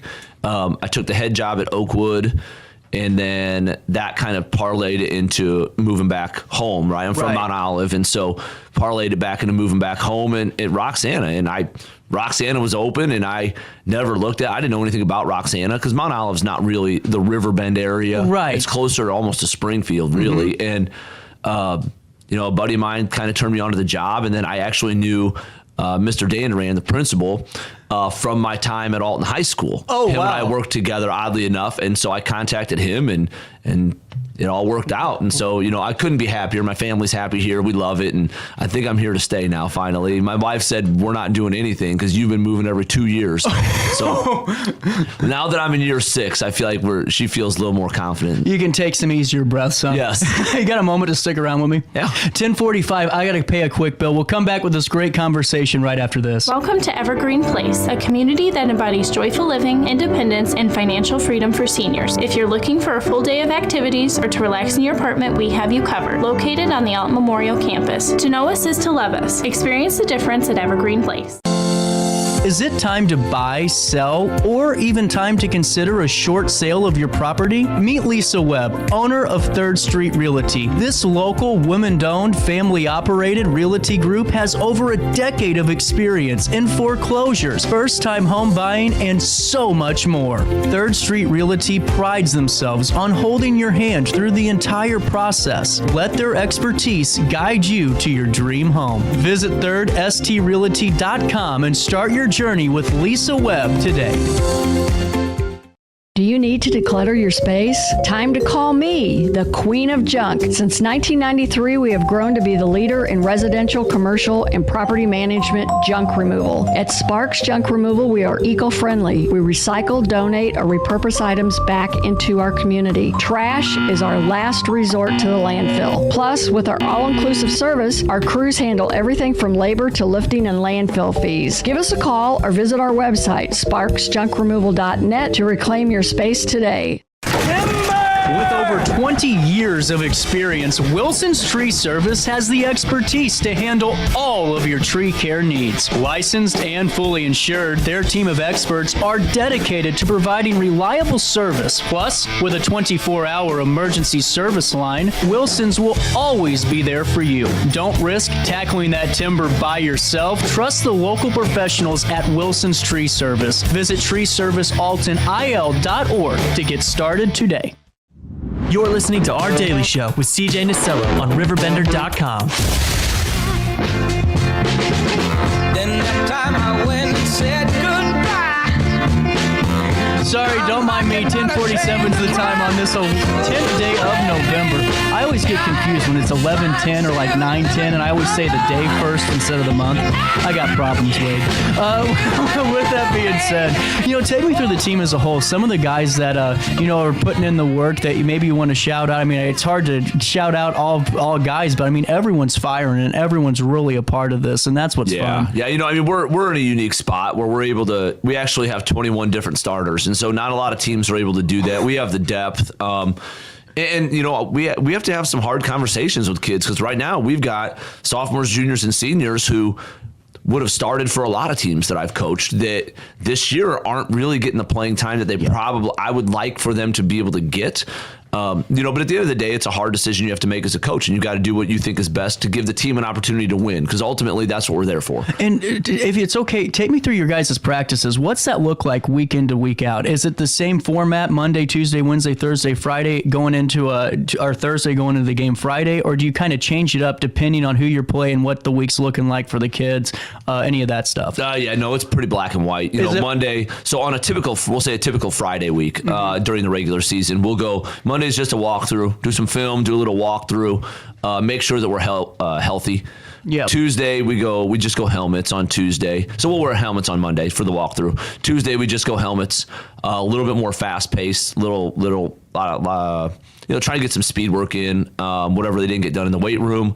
Heavy day of offense, usually on Tuesday. Wednesday we'll go helmets and shoulder pads. And we never go full pads. Right. I don't like full pads. Kids forget practice pants, and then I end up pissed off before practice even starts. I said it's 2:58. I don't want to be mad. We haven't even started practice yet. Why do I want to be mad at you? So I just eliminated it. We never go live. We'll thud, but we're never going to tackle live. What I found is that kids are going to hit on a Friday night are going to hit on a Friday night. If you hit during the week, it actually usually makes them slower and less physical on a Friday night. So, Wednesday we do a lot of thud, a lot of heavy defensive emphasis that day, making sure we got everything. And then Thursday is, I call it cleanup day, right? So we got film from Tuesday, we film practice on Tuesday, we film practice on Wednesday, and Thursday we have a lot of meetings at the beginning to clean up some film stuff. And then we have a script that we run through all of our special teams. Tuesday is a heavy special teams day along with offense. And then Thursday is obviously a heavy special teams day. We get into a lot of what ifs, a lot of little scenarios, the Hail Mary, the last second plays, all the what ifs could happen. Make sure that we don't want to see anything on a Friday night that we haven't seen before. Right. And so we don't want to be in that situation. And so, it's a pretty standard week. We got into the playoffs and we did spread it out Monday through Friday for 5 days of practice. But what we did is we just cut time. Gotcha. So I take the same number of segments as we put them and I spread it out. Basically, Monday was the same. Thursday became Friday. But then we take a Tuesday and a Wednesday and we just spread it out over 3 days. So we were out by 5 o'clock every day. Wow. This week we're a little bit. Last Saturday was more physical. I mean, honestly, last Saturday I said it was the first time this season that my starters have played the last drive of the game. We had been up by so much every 10 weeks in a row that they had never played for 4 legit quarters. And so we were really pretty beat up on Monday still. So we gave them Monday, not beat up, sore. Yeah. So we gave them Monday off. Tuesday became the walkthrough. So we just went a Tuesday through Friday, just like a normal Monday through Thursday. And so a little bit longer practices, but getting done what we had to get done. Yeah, well, I mean, it's really good to know that too, because I'm thinking just like you when you say, "Hey, we aren't going live," and it makes sense because if you're getting all your hitting done by Wednesday or Thursday, you're exhausted. You're probably trying to recover by a Friday night game. Yeah, I mean, I think that fast and fresh is the underlying theme of everything that we do, whether it's training or practice. Is we want athletes to be 100% healthy because when they're 100% healthy, then they're happy. And when they're healthy and happy, they can play fast. And speed wins. And so at the end of the day, that's what we believe. We do go live 1 play per week on Wednesday. So when we have our shells on, this was last night. So we go 1 play per week, ones versus ones. And the team, offense or defense, wins. Because you got to have winners and losers. It's true. You got to learn to lose. Yep. And so we go 1 play live, and whichever side, anybody who's not participating chooses a side who they believe is going to win. We throw different scenarios at them every week. They get 1 play live, and the winning group gets to eat team meal first on Thursdays. So, that's nice, man. Defense got us last night, so tonight defense gets to eat first at team meal. Nice. Offense eats second. Who does your team meals? Is it just a variety? All the moms, man. Oh, I really? mean, the group. I don't even know. You'd have to do a whole nother show for me to go through all the things that the moms do for us. I mean, we do team meals every Thursday, Friday during the playoffs, and I mean, just the amount of support. Like, it's hard to. I hate mentioning some things because I know I'm going to forget others. Yeah. But I mean, when you just look at between the Booster Club and then the moms group doing this stuff, and there are so many. I said it's really a program. Like but it's more than a program. It's tied in so much with the community, with the school, with the administration, with the teachers, with the student body. It's all tied in together, and so it's football. Like, I mean, my happy time is like from 3 to 6 because we're just practicing football, and I love it, But doing stuff, being able to, winning is great, right? Winning has good and winning has bad. I think probably the best thing that I've seen this year, because I've never had this level of success. Last year was the most successful year I'd ever had. We were 7-4, which is really kind of average, right? What I've seen come from it is my opportunity to go on shows like this and be able to, when Channel 2 and Channel 5 News are out filming practice and interviewing coaches and kids, that is special. Yeah. And this has provided, I think, a glimpse for some who had no idea into what's been going on at Roxana really for the last 4 years. Like, it's been a slow fight, but we've really been able to put the systems, like I said, in place. And it starts with, the board, the administration, the teachers, all the student body, and being able to really showcase all the great things that are happening there that I think get overlooked when you go 2-7 or when you go 7-4. Those great things were still happening 2 years ago when we were 2-7. They were happening last year, and I think that we got a glimpse of it. But you talk about like the football moms doing team meals, that hasn't stopped. No, they don't not do meals when we're 2-7. They're still there. They're still supporting us. All the people that are there are always going to be there, and now we get some more, which is good because we're able to really show all the things that we have to offer. Well, and it also it shows your guys' commitment as a whole and talking district wide to really believe in what you're doing. Yes. Because in years, and something that takes years upon years, it's pretty easy to go and get discouraged. Man, this isn't happening as quick, but you guys all came together and really supported this, and that's why it's doing so well. We believed in it. We all believed in the same thing. When you all believe, the belief is powerful, man. It is. When everyone on board, and this is football, and it's a different mindset for the track for Coach Akel. It's a different mindset for us. It's a different mindset for basketball. Like everyone's kind of buying into this belief of, healthy, happy, fast, speed training. Athletes train in the weight room year round. We never have after school lifting. They lift it. I mean, now it's starting to become the culture at Roxana.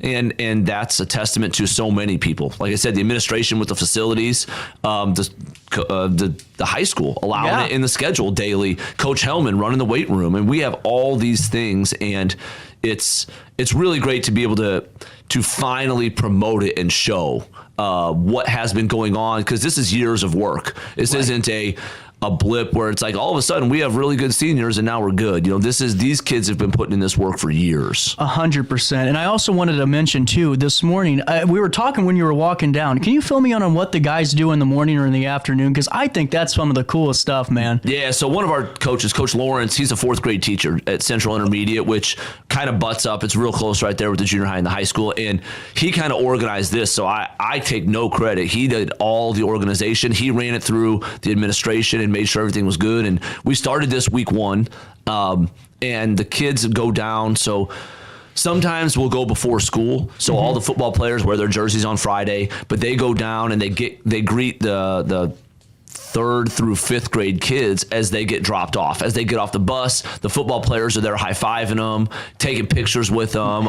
We had schedule posters and made this year, and we handed them out. So I sent all the seniors down 1 week. And we'll also go, so they went during lunch. So they go down there, they eat lunch with the kids, and then they go out and they have recess. So they're able to go out and play kickball, and they're doing all this stuff with the 3rd, 4th, 5th grade students. We gave them schedule posters, and so all the kids down there got one, and the seniors were able to sign them. Oh, so, cool, man. They did like a signing thing where the high school kids are signing their posters. And I mean, when you have a lot of success, you are a celebrity. Yeah. Like, these kids are local celebrities. Yes. And that, I think it's cool for the high school, I call them kids, they're kids to me. Yeah. For these high school kids to be able to understand, and now they can kind of start to see the impact that they have. Like when you see a kid get off a bus and his eyes light up because the football players are there to give him a high five on his way in, it really makes you see the bigger picture. And again, we talk about wins and losses, which is the goal, but ultimately that's not where it's going to end, right? I mean, these kids are growing up now and they're going, I want to be him. And like these kids it's really cool, but I think that you might see more. I mean, you see a lot from the 3rd, 4th, and 5th graders, like their faces, and they're so excited. But I think that the high school kids go down there and they're able to learn a lot, even at 16, 17, 18 years old. That man, like what we do matters, and the choices that we make matter. These kids have worked hard enough to put themselves in this position.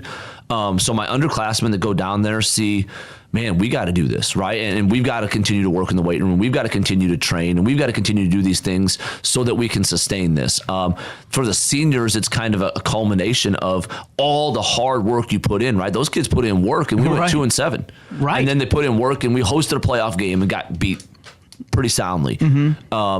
Now they're able to see, okay, like it will pay off. And, seeing it from both sides, seeing it from what the little kids have, and then, seeing it from the high school kids' perspective, it's really cool to see all of them kind of, again, you talk about a community, you talk about a whole district approach, and seeing that it's pretty neat. Well, and it really instills what it's like to be a role model. I mean, your guys are role models, I'm sure, for those 3rd and 5th graders every Friday when they're coming. I mean, it goes above sports and football. It really helps in the later stages of really an adult life. And I've talked to teachers down there who are like, their entire school day looks different on a Friday because that's how the kids are able to start their day, and that matters, and then we're able to have conversations with the high school kids and let them know, hey, every decision that you make matters. And so now you're in the public eye, and that means that if you're making good decisions, you're going to be celebrated, but if you're making bad decisions, everyone's going to know. Because everyone knows who you are right now. You know, I talk about all the time with me. If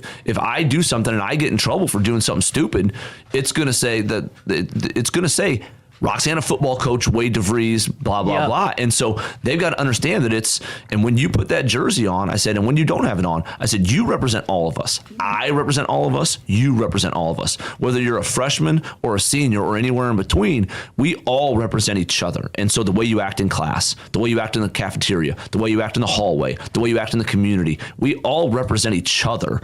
And again, it's getting back to the idea that it's going to be a lot bigger than just winning and losing on a Friday night. Right.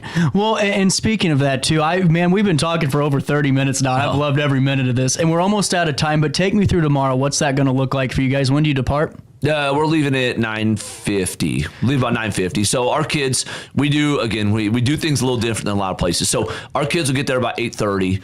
We'll get there at 8:30. We'll do equipment check, make sure we have socks and knee pads and all that other crap.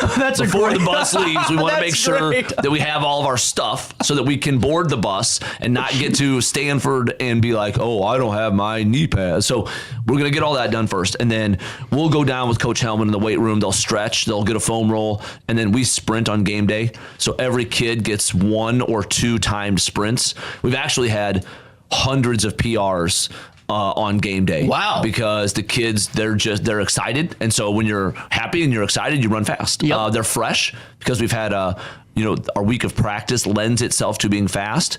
And the philosophy behind it is that it's not, there's no fatigue. 1 or 2 max velocity sprints does not create fatigue. It actually primes your central nervous system, which is getting them ready to go play. And so like our kids, we talked about not doing it one week and they were like, no, we have to sprint. And we were like, okay, never mind. You talk about listening to the kids. They go, we have to sprint. And we said, okay, never mind. Stupid us. So what a terrible idea, coaches. No, we're going to sprint. And we sprinted. And so we'll do that. We'll get some food. We always feed them on Fridays. And then they'll get on the bus. They'll eat on the bus. We'll get up there a couple hours early. And then I said, the beauty is once we get to Olympia, it's just game day. Yep, that's it. Everything is the same. You know, there's going to be thousands of people, but there are thousands of people last week. There was against Breeze Central. There was week 1 in the playoff. We've done this. Yeah. So, I think the TV crew's coming out week 7 against Breeze Central was really eye-opening to realize how big this kind of can be. But since then, they don't flinch. The kids just know. There's going to be media. There's going to be thousands of people. And that's just how it is now. Absolutely. And how are you guys feeling ahead of tomorrow? You think you're going to have a pretty good result? Guys are working well? Yeah, we had a great week of practice, actually. We got 1 left. So tonight's got to be crisp. That Friday or Thursday or Friday practice has to be crisp, has to be clean. It's got to be perfect. And if we're able to be perfect tonight, then it gives us an opportunity to be, really good tomorrow. And then hopefully an opportunity to come back here for the semi and have it at home. That would be huge. Yeah. If we're able to win tomorrow night, we'll be home. So we'll be either against Mount Carmel or against Roxana graduate Scott Hamilton, who's coaching at Tolono Unity. Oh, that would be an even better picturesque story right there. Well, it would. Wade, man, thank you so much for stopping by. I told you 15, 20 minutes, but I just had to keep talking to you. It's been a hell of a year, and really to hear about the culmination of just hard work and dedication for years upon years leading up to this is even cooler, man. Yeah, it's really nice to get to this point and then, be able to appreciate the sustainability moving forward. Absolutely. When life throws unexpected challenges your way, you need a versatile legal ally to protect you. Sean Lentz, with over 12 years of experience, is here to help you in a variety of avenues. From personal injury to criminal defense and even semi-truck accidents, Sean Lentz has your back. Don't wait for the justice that you deserve. Call 618-465-8000 and see how Sean can help you today. Do you need to declutter your space? Time to call me, the Queen of Junk. Since 1993, we have grown to be the leader in residential, commercial, and property management junk removal. At Sparks Junk Removal, we are eco-friendly. We recycle, donate, or repurpose items back into our community. Trash is our last resort to the landfill. Plus, with our all-inclusive service, our crews handle everything from labor to lifting and landfill fees. Give us a call or visit our website, sparksjunkremoval.net, to reclaim your space today. Is it time to buy, sell, or even time to consider a short sale of your property? Meet Lisa Webb, owner of 3rd Street Realty. This local, women-owned, family-operated realty group has over a decade of experience in foreclosures, first-time home buying, and so much more. 3rd Street Realty prides themselves on holding your hand through the entire process. Let their expertise guide you to your dream home. Visit 3rdstrealty.com and start your journey with Lisa Webb today. Welcome to Evergreen Place, a community that embodies joyful living, independence, and financial freedom for seniors. If you're looking for a full day of activities or to relax in your apartment, we have you covered. Located on the Alton Memorial Campus. To know us is to love us. Experience the difference at Evergreen Place. Welcome back to our daily show. Here's CJ.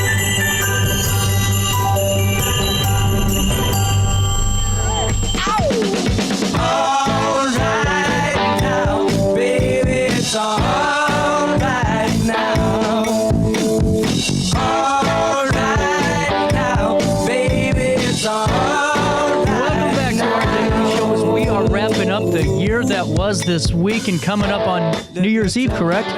New Year's Eve. New Year's Eve, we are kicking in the new year with Blue Wave. Spirit, Tom Withee in studio. How's everything been? It's been a great year so far. So take me through kicking in the new year, just the event overall real quick, because I thought, I manage the community calendar and I get to go through and see a bunch of things that are going on, and I saw this and thought this is really unique and something new for the youth in our area. Yeah, so we're going to do an event, and we're inviting everyone in our association and students that are interested to come out and train, and we're going to kick for an hour to kick in the new year. Really cool. So what are some of the techniques and some of the things we'll be learning at that event if we're new to this or, want to be are interested in kind of learning more?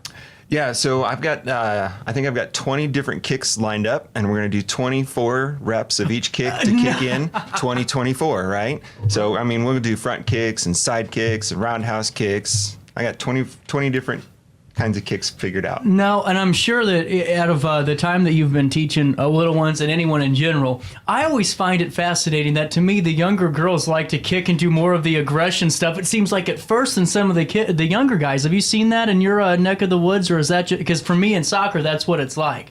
Oh yeah, girls and boys, they both really get into it, you know. But the girls, they find some confidence that they don't see in a lot of other places, whereas boys are usually, I'm going to just jump right in and dive right into it. Really cool. And now take me through Blue Wave Spirit. So I've seen a couple of the posts at the YWCA and the location that you have there, but this is a branch, right, of an overall organization. Yeah, so we're a branch school. We're part of the Chungdo Association. I think there's 11 different schools across the St. Louis metro area. Mm-hmm. Out in Flint Hill, out in St. Charles. There's one over in Edwardsville, and we've got a new one here in Alton. Mm-hmm. So we're part of the Chungdo Association.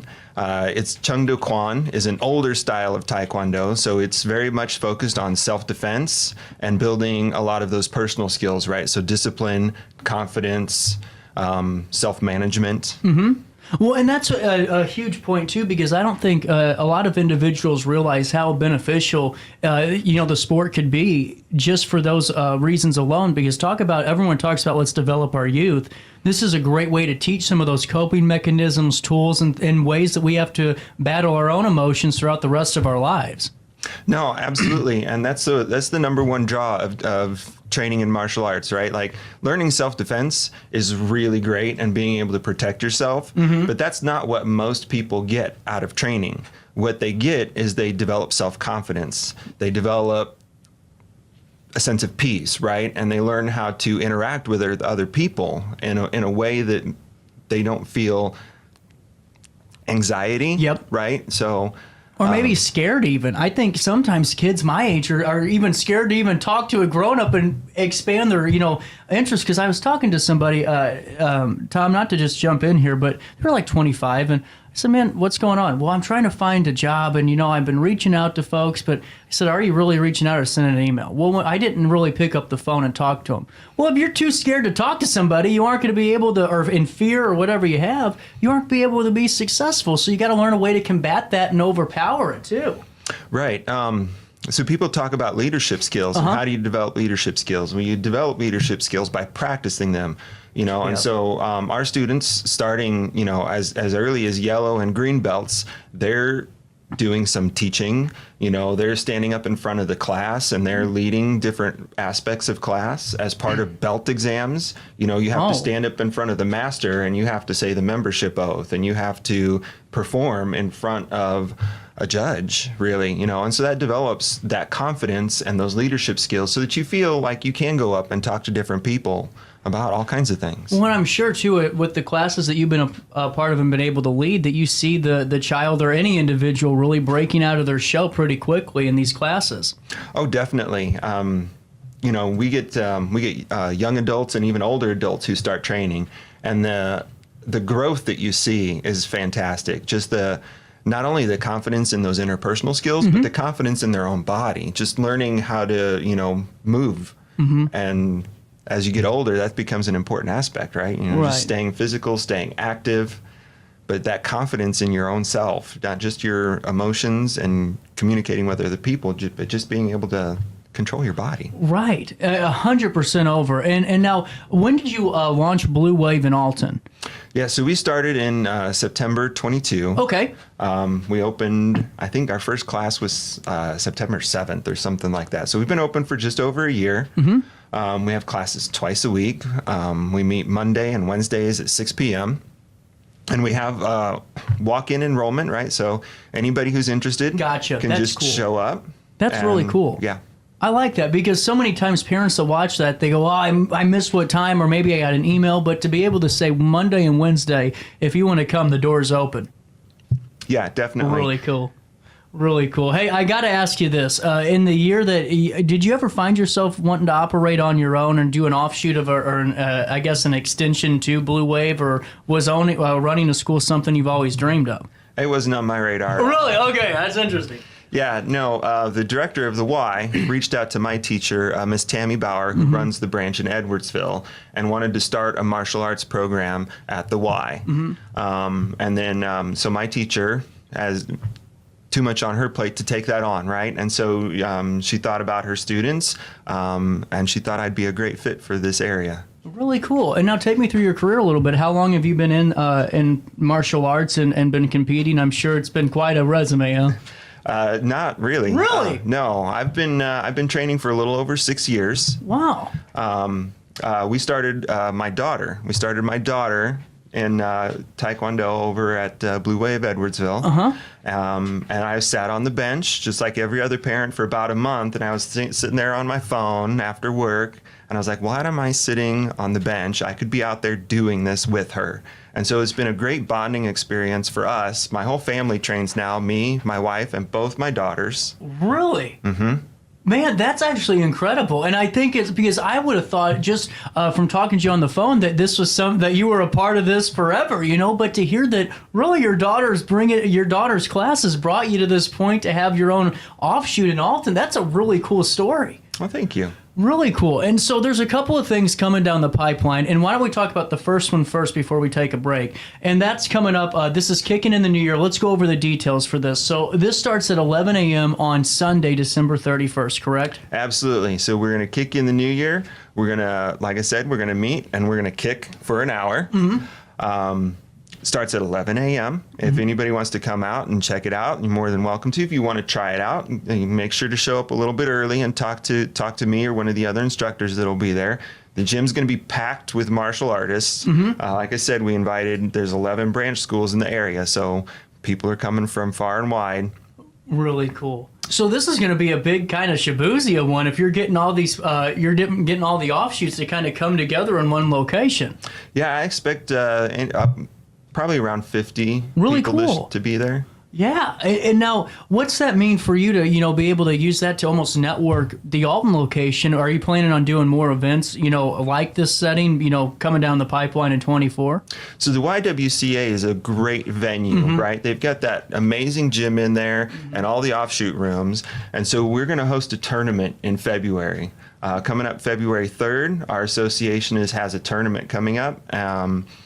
Why don't we pause? All right. Because I want them to stay tuned. Yeah, I did it to you. We'll take a quick break. The conversation with more about this tournament and kicking in the new year hits you right after this on RiverBender.com. Since 1993, Sparks Junk Removal is always adapting to the needs of our clients. That is why we now offer weekly trash pickup for selected areas. Plus, we offer driveway-safe rubber-tired dumpster rental. Give us a call today at 618-781-1407 or visit us at sparksjunkremoval.net. Macias Insurance Agency, providing quality products with extremely competitive prices. As an independent provider, we source multiple companies to offer the best rates possible, covering auto, home, business, and life insurance. Our goal is to provide quality service that meets and exceeds customer expectations. You can rest easy knowing the Macias team is working round the clock to ensure that both you and the most important parts of your life are covered. Our qualified professionals make the insurance process easy so you can live carefree and focus on what matters most. Visit MaciasInsuranceAgency.com today to find out what our team can do for you. Not sure if you've noticed, but those advertised prices from the other dealers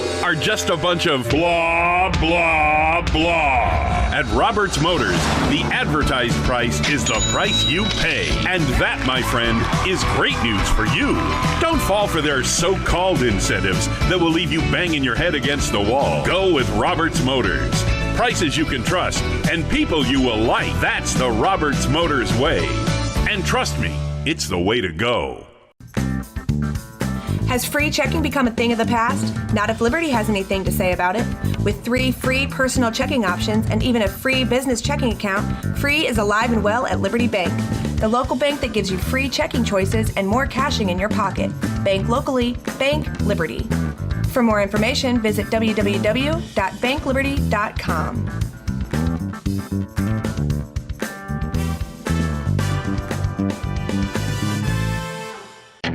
Riverbender Radio has built 3 great new stations just for you in the Riverbend. The Eagle, the Riverbend's classic rock station. The Bridge, hit music for the Riverbend. And The River, today's country, and all your favorites. Check them out today at RiverBenderRadio.com. Welcome back to our daily show. Here's CJ.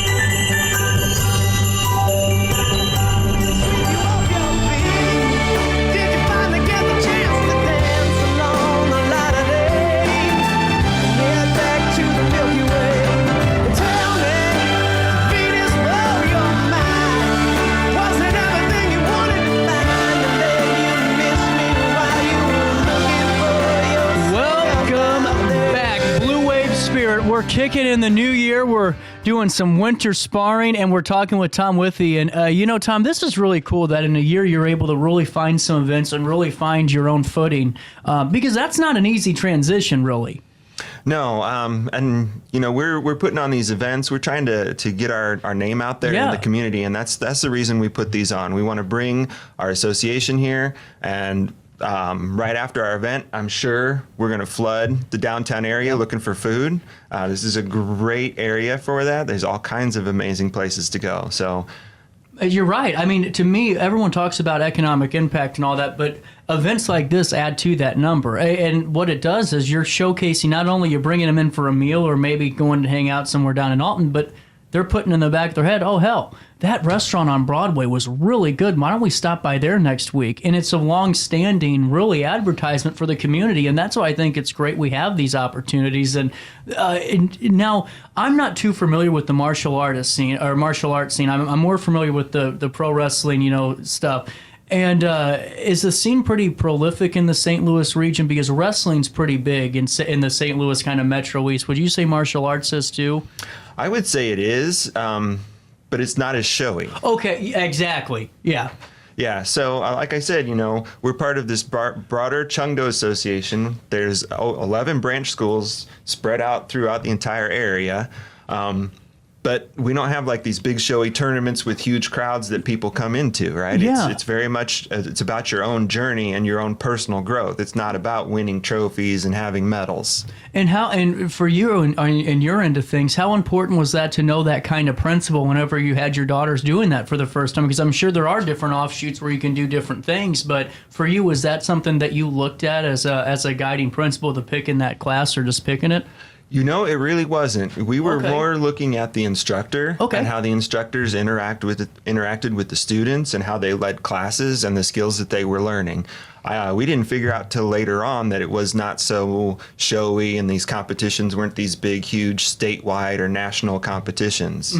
Really cool. Well, and that's another thing too. Whenever you see the instructor in action and really doing their thing, you're pretty much your confidence is all but shored up right after that, and going, we're making a good choice. Right. And now, whenever we're talking Blue Wave as a whole, what are some of the things that the different offshoots and the different locations do throughout the year? Is there any type of just catching up that some of the instructors do? Any meeting or anything like that? I don't think I understand your question. So when you have the Alton branch that you're running, but there's also, like you said, Blue Wave Edwardsville. And do you guys get together as instructors throughout the year at times, or kind of coordinate for a regional plan, or is it just you guys doing your own thing and coming together collaboratively, at the end of for certain events? So we have 2 events that we plan per year for sure, Okay. right? So we have a winter sparring tournament, and then we'll have another fall event, whether it's another sparring tournament or like an outdoor training event or something similar to that. Really cool. And, yeah, so the instructors meet and they collaborate around planning those kind of events. That's what I was wondering, because I'm sure there's a plethora of individuals and participants in your guys' groups, no matter where you're located. So to keep everyone together and make sure you're getting the information out the way you should, it's got to be a fun thing to do, Yeah. So it's a big part of our association. We'll meet and we'll train. Okay. And then we'll sit down and talk afterwards, and we'll plan out those events, right? So that's why your question kind of threw me a little bit. No, that makes sense then, because I was trying to figure out how it all got coordinated, but that's actually a really cool way to do it too. So that way you're going for the main purpose of the organization and doing the admin work or doing the leadership role afterwards. Right. Really cool. So as we're coming back here, we're also talking about, as Tom just mentioned, the Winter 2024 Sparring Tournament. I get paid to read, believe it or not. I normally read a lot quicker than that, Tom. This is on Saturday, February the 3rd, 9 a.m. to 8 p.m. So what does this kind of look like? Yeah, so this is going to be a really fun event. Okay. We're going to have the sparring tournament here at the YWCA. We're going to kick things off at 9 a.m. There's going to be kids activities to start out the day, right? So we'll have a bunch of different drills and different kids activities just to get the little bit of the wiggles out and get them running around and moving. And then we'll all train together. We'll do like maybe 30-minute kind of a warm up to train. And then we're going to break out into sparring. And so we're going to have 3 different rings that are running sparring competitions. So it's going to be one-on-one sparring. They're broken out by division, so it'll be broken out by age and rank, right? So if you're a 10-year-old yellow belt, you'll be sparring others who are in that similar age group and yellow belts, right? If you're a 16-year-old brown belt, you're going to be sparring people who are roughly your age and rank.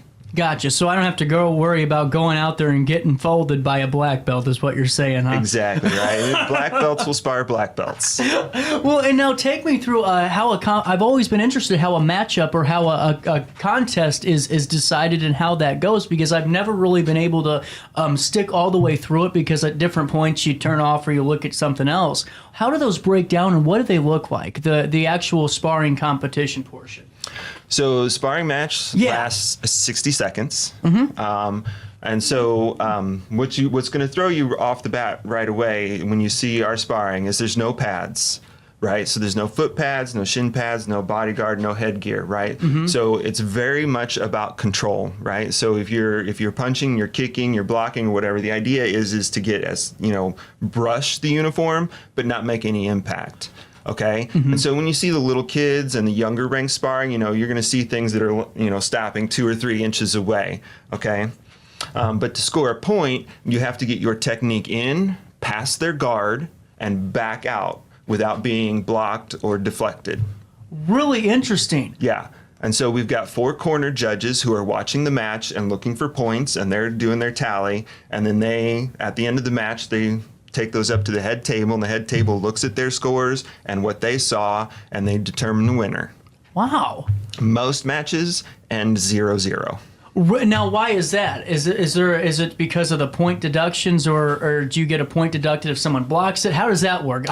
Yeah, so to score, our target zone is below the neck and above the belt. Okay. Right? For safety. So nothing to the head, nothing below the belt, nothing to the back. So think about trying to get a punch or a kick through to that chest and belly area without being blocked on the way in or the way out. Yeah. Right? So it's very difficult to score a point. It takes a lot of strategy and a lot of skill. And in 60 seconds. In 60 seconds. See, I've always been fascinated to how that breaks down because I've never really asked the question. I think that's really an exciting thing to watch. It is going to be very fun to watch. And is it one of those things, do you think that if you don't know too much about it, you can pick it up pretty quick and go, oh, that makes sense. This is how they're scoring points? It's pretty hard to tell, right? From just an outside watcher. And so when we're getting started out in the morning, they'll go through the rules and try to explain that because there's going to be a lot of parents if it's their first tournament too, and a lot of kids it's their first tournament, and so they go through the rules and explain that out. But if you walk in, it's just fun to watch. Yeah, man, I'm a fan. I mean, I'm really in on this. I think this is a really cool thing because, I know we have other organizations, but I love the fact that you're doing something that brings in the entirety of Blue Wave really into Alton to do this and have numbers there, add to our economic impact a little bit with what you're bringing in, and plus teaching the youth that, hey, there's a different alternative for stress relief that's not Grand Theft Auto and carjacking somebody on a video game. Absolutely. And I'm not being funny about it. It's just I think there's so many great avenues, and this is one of them. And you're are you from the Alton area? Yeah, well, sort of. I mean, I live up in Dorsey, so. Oh, cool. So you've been around the area your entire life? Entire life. So it's pretty cool though to be able to have your own thing though. I'm sure it's right here in the Metro East and being able to lead something and have some fun doing it. Absolutely, I love this part of the country, part of the state. I love the Metro East area. Well, and let me ask you this. We have a couple of minutes, and whenever your daughter was doing the classes and you thought, all right, let me put the phone down and let me be active in this, was there anything that you guys had to learn almost at the same time or like a technique and you're like, how the hell is she getting this and I'm not? Has that ever happened? Oh, it's really interesting because I've seen several, parent-kid combinations, and what you find out, the kids learn the forms faster. Like they memorize them faster than the adults do. Like across the board. Wow.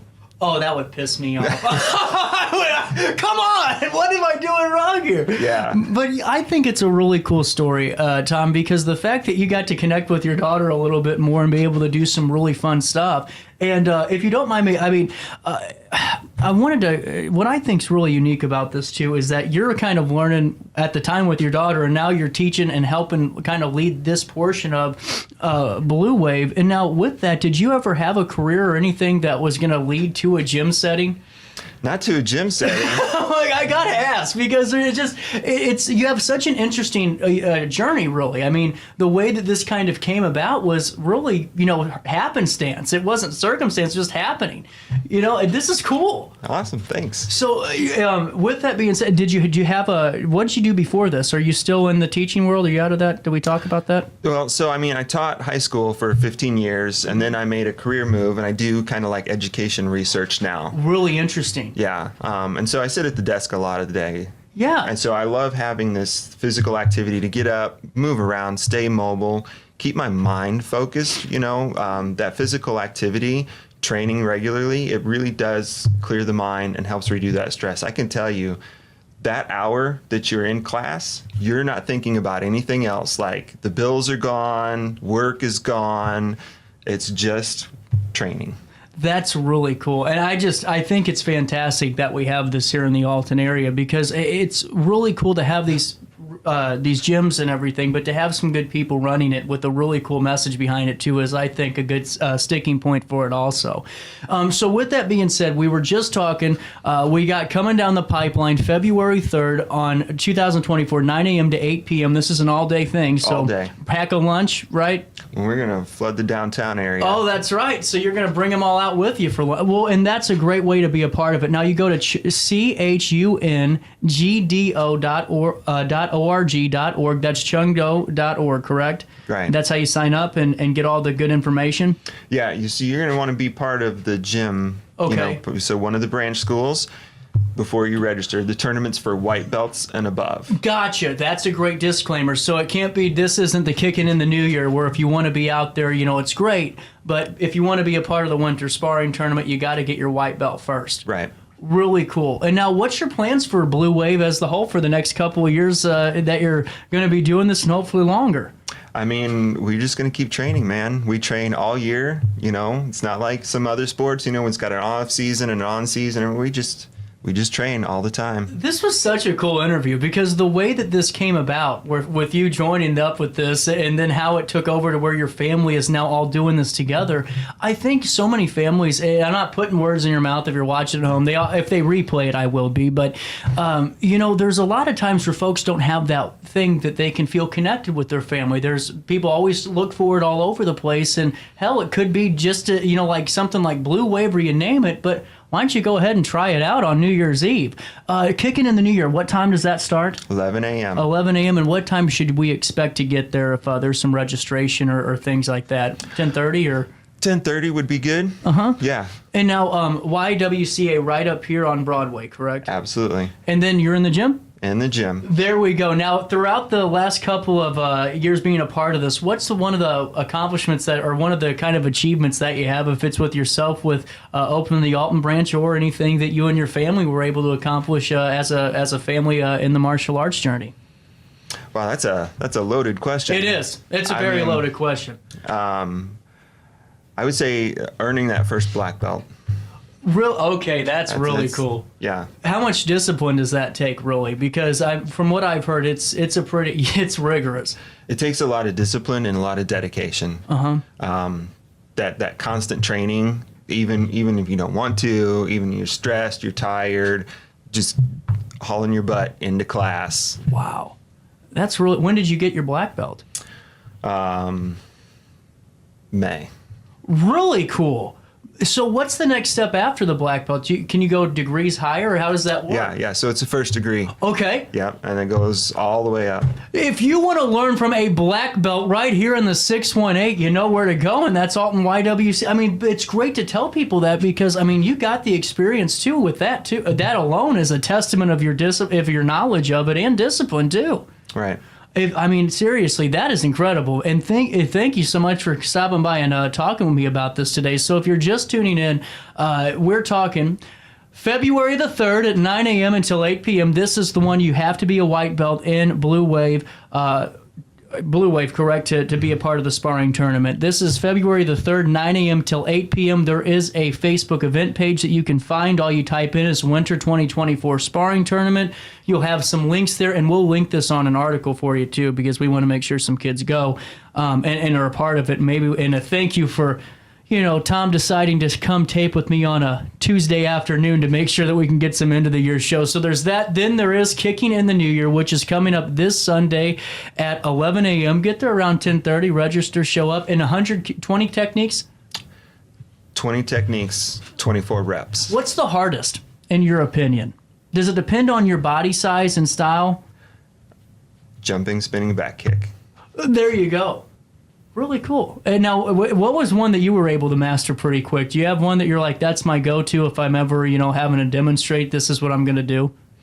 Oh, yeah, the front kick, side kick, spinning back kick. Really cool, man. Well, I really can't thank you enough for your time. It means a lot that you gave me some of your time this afternoon ahead of the holiday, and I hope we get some more kids signed up for Kicking in the New Year this Sunday, December the 31st at 11 a.m. at the Alton YWCA, and for February the 3rd to get some more folks into class and get them signed up for that sparring tournament, Tom. Awesome. Thank you so much for your time. Thank you. We'll take a quick break. Daily show on I Am Lying to You. Tom, I've lied to this entire audience. We're out of time. I forgot. So I'm taping a new one and an old one, or taping two new ones and sandwiching the olds in. So I got to remember which ones to end the show, and that's it. So I'll see you tomorrow. Have a great day. Most importantly, try your best to stay out of jail.